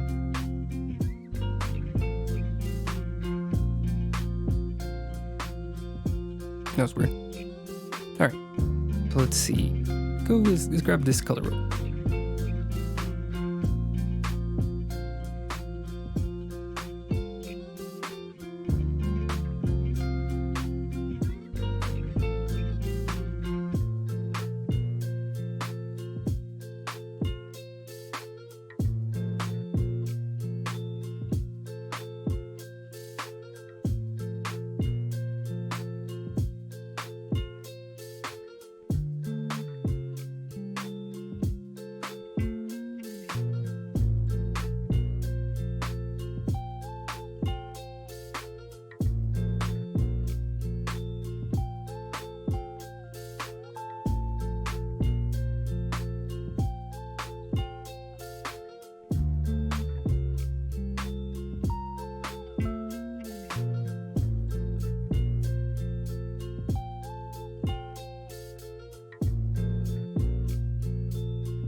I like that for the sides that actually do catch light, but then I need a color for the ones that don't catch light.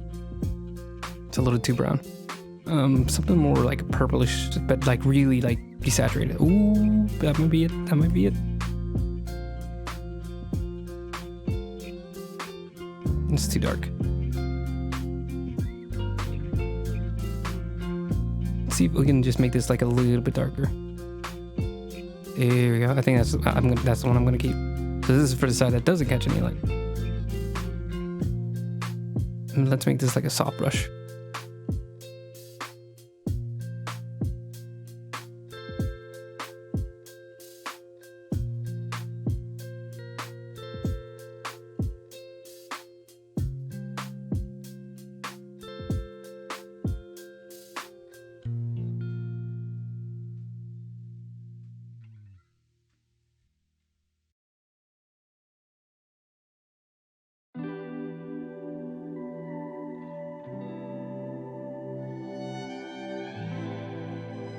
And I'm gonna keep that in shadow.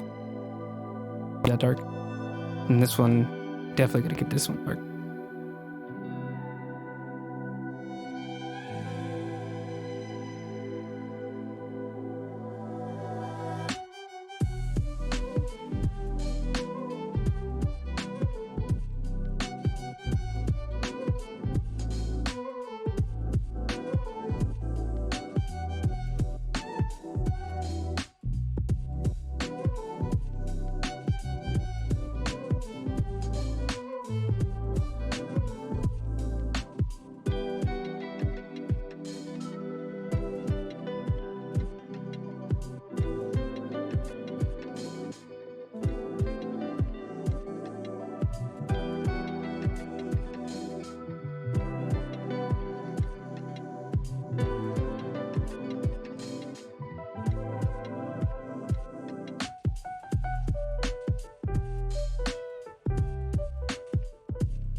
Okay.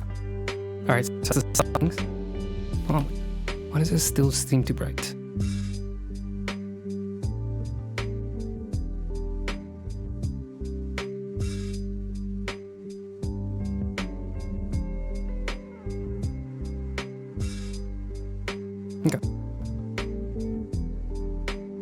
for the last part finally. I think the shoe soles.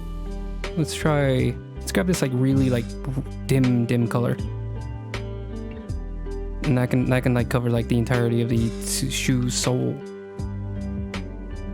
Because just putting it, the only way to get any darker than it is just to go black, and at that point it's just gonna blend into everything else. So this at least keeps a little bit of the separation.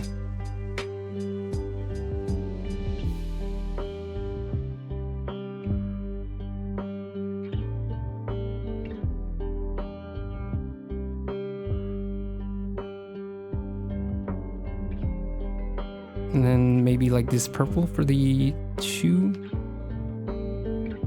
Or maybe we could just do like the spooky purple. Yeah, let's...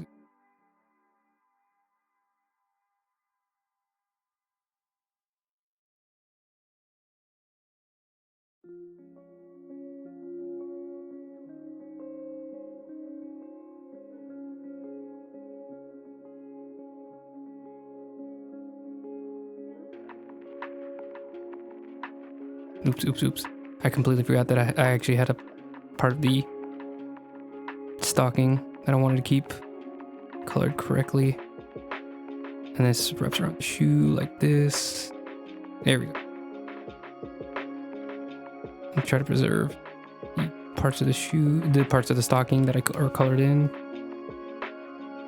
Perfect.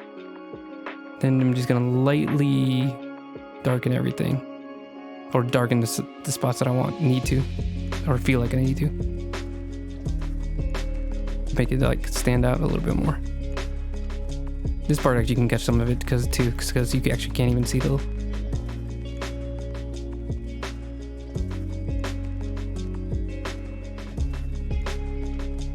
Just transition when I need to. We'll just do it on the fly.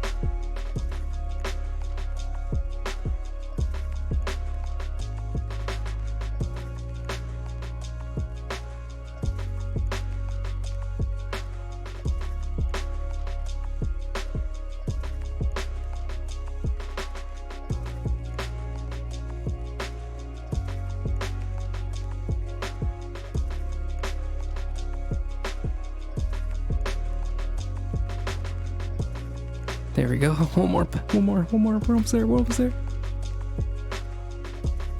I'm so ready to finish. Get this.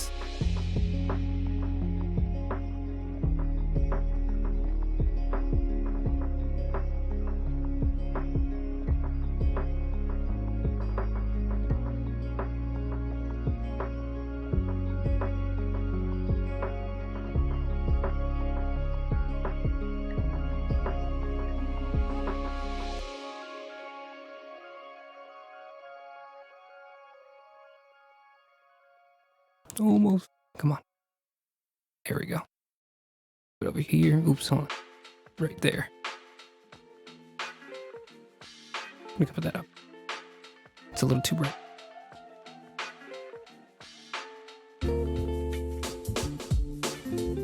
Ooh, looks like I missed that section entirely. Let me fill that in.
Okay.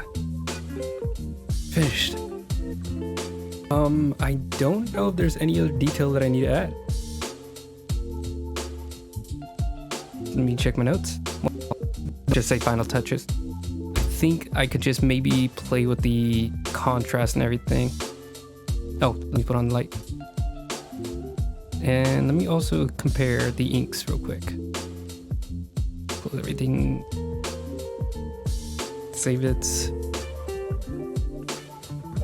So the ink without any of the, or without any of the coloring, and with mostly just darker, but there are some where it really came out nicely, like these, putting like this really light line art instead of the red or dark line art. The gloves I think came out great, although I just noticed this little section. What in the world happened here? What the?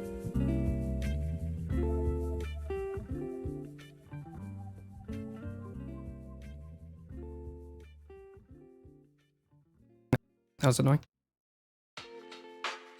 The gloves, it worked greatly. The coat, it works greatly. A little bit on the vial. The hair, I think I really like how that looks with the transitions. Like a little bit more directly controlled. But yeah.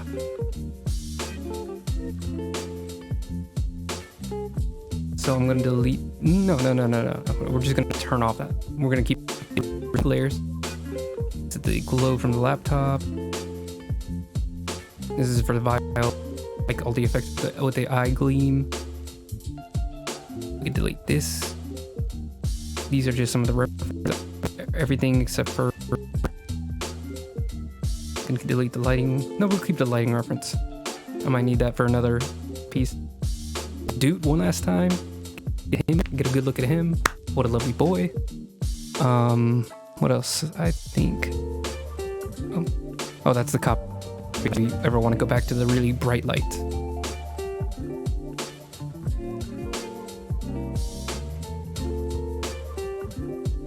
I think we just need a signature. Oh, wait, in the contrast. So let's group all this.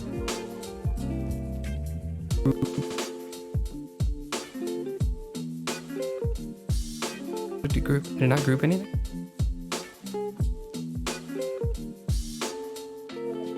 Group. Duplicate. Hang on a second. I think I did something, and I don't want to fix it later, or not notice that I changed something until the last second. Okay.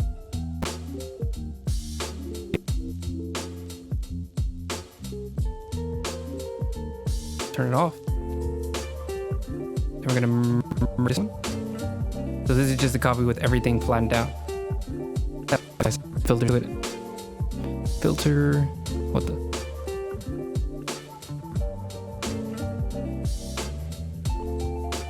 What the?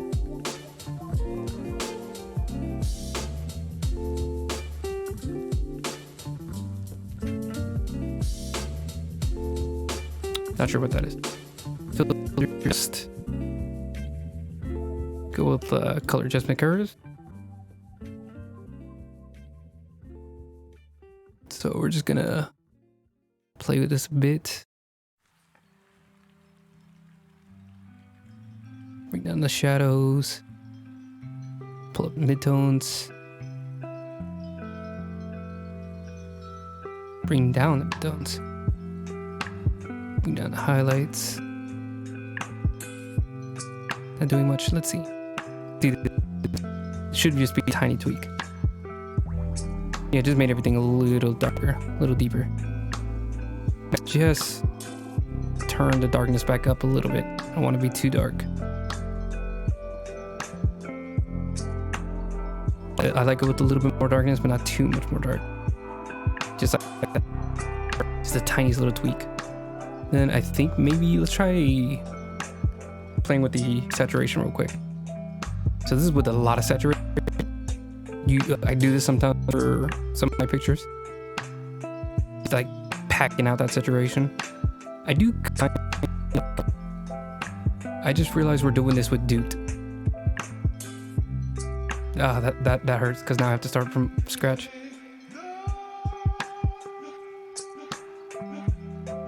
I'm sorry, dude, but you gotta go. Can't sit with us. Duplicate. Merge. I'll never forget you, dude. Again, I don't know what that is. I think it's like all the parts that don't show up, so it doesn't bother combining them, maybe? I'm not sure. Okay, so tiny bit of darkness.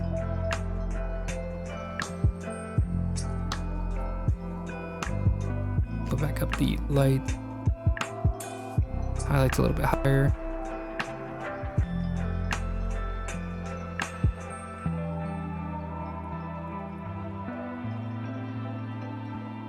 I don't know why it's so different this time around.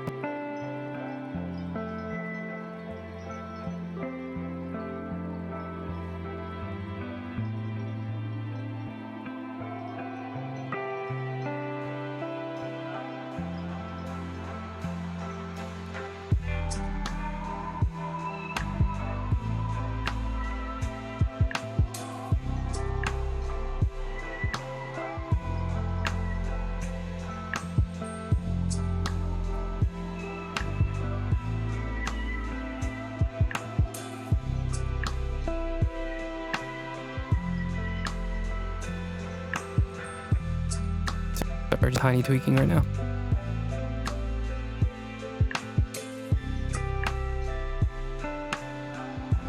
Okay. Then we go back to that saturation. 25. This is just. Oh, it's not on the right layer. 1 second. Filter, saturation, 5. That's not it. I didn't do it correct.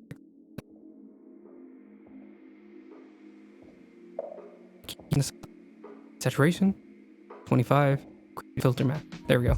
That way we can tweak it later. And what does it look like desaturated? So instead of 25, let's go to 25. I don't like the way it looks. It doesn't have like an insane amount of color in the first place, so it definitely does not need more desaturation. So this is just normal. Let's go with like maybe just a tiny 10, just 10. Just punching up the colors a little bit. I like it's really pale, so I do think I like this a lot. And some of the reds in her hair doesn't become too distracting. I think we're just gonna leave it at a 10. 10 feels right. Okay.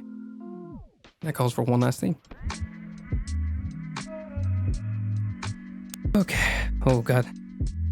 The size of this file is enormous now.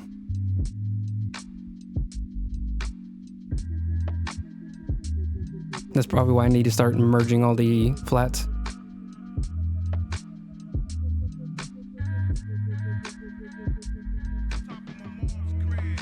Let's go with a very bright red.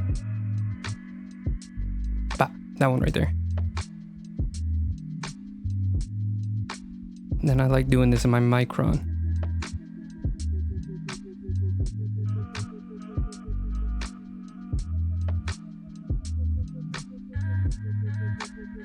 First try.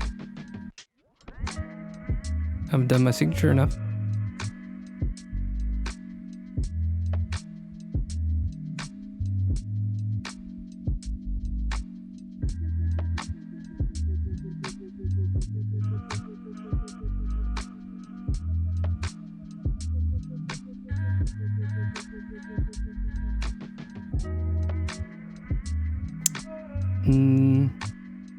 I like it, but I don't like how small it is.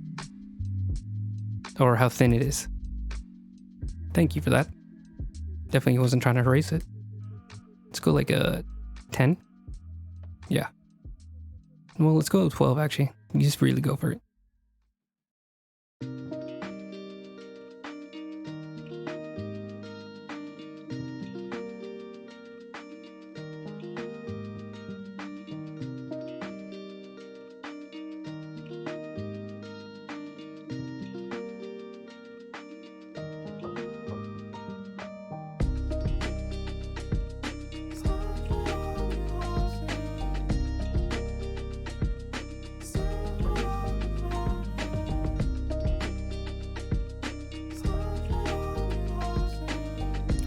close. I almost erased all that. I don't know why I'm holding my breath.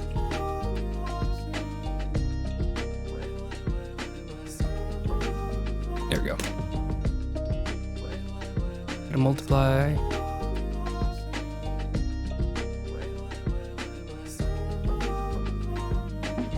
And then let's try.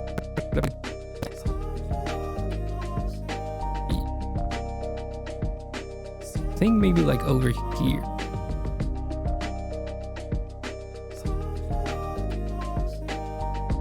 More like right there. And maybe we can make it smaller to fit.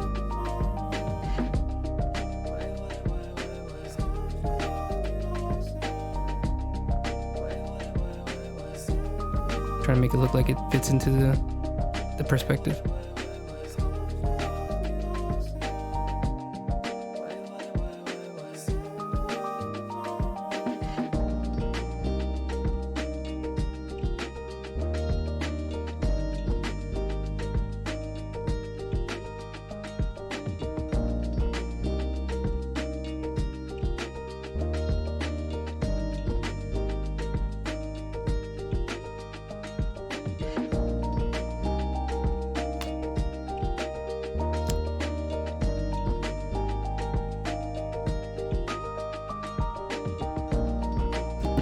It's like close to the center actually.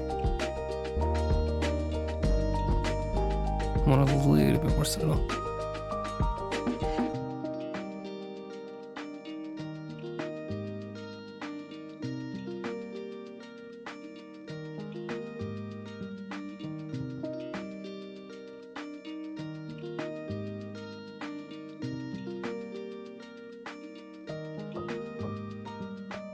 Oh, let's just take. No, I'm okay with that actually. Maybe we can make it a little dark.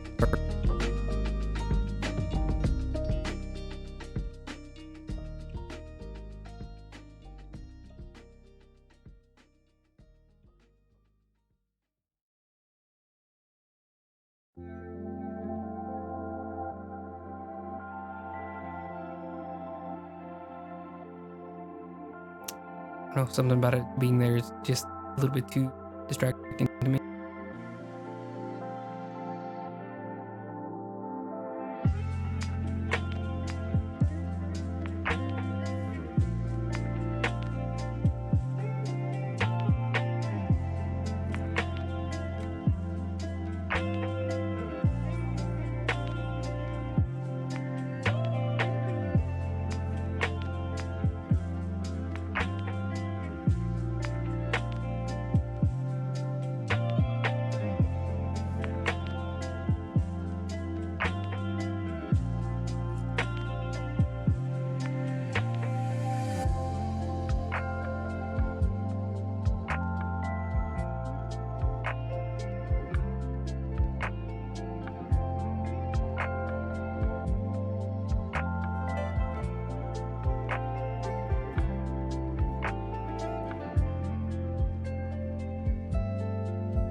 Open the rug.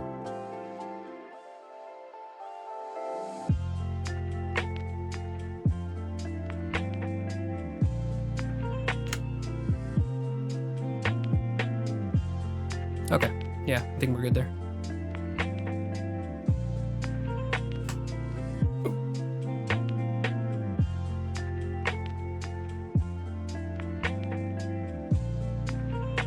Yeah, I think we're going to call it. That's it. She's done. I did good. I'm happy. All right. So, thanks for everybody who could be here, or for any of the other previous streams of this piece, or any previous streams in general. Whether that's, you were here for 5 minutes, or whether or not you were watching this on a YouTube archive later. I just really appreciate anybody that can take time to check out my art and watch me make a fool of myself. Make sure to check out my Instagram. I'll be posting my something tomorrow.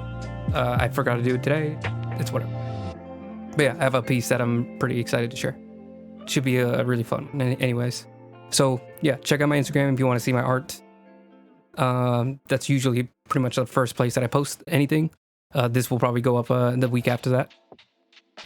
Make sure to check out my DeviantArt if you want to see some of my older pieces, or also keep up with my art.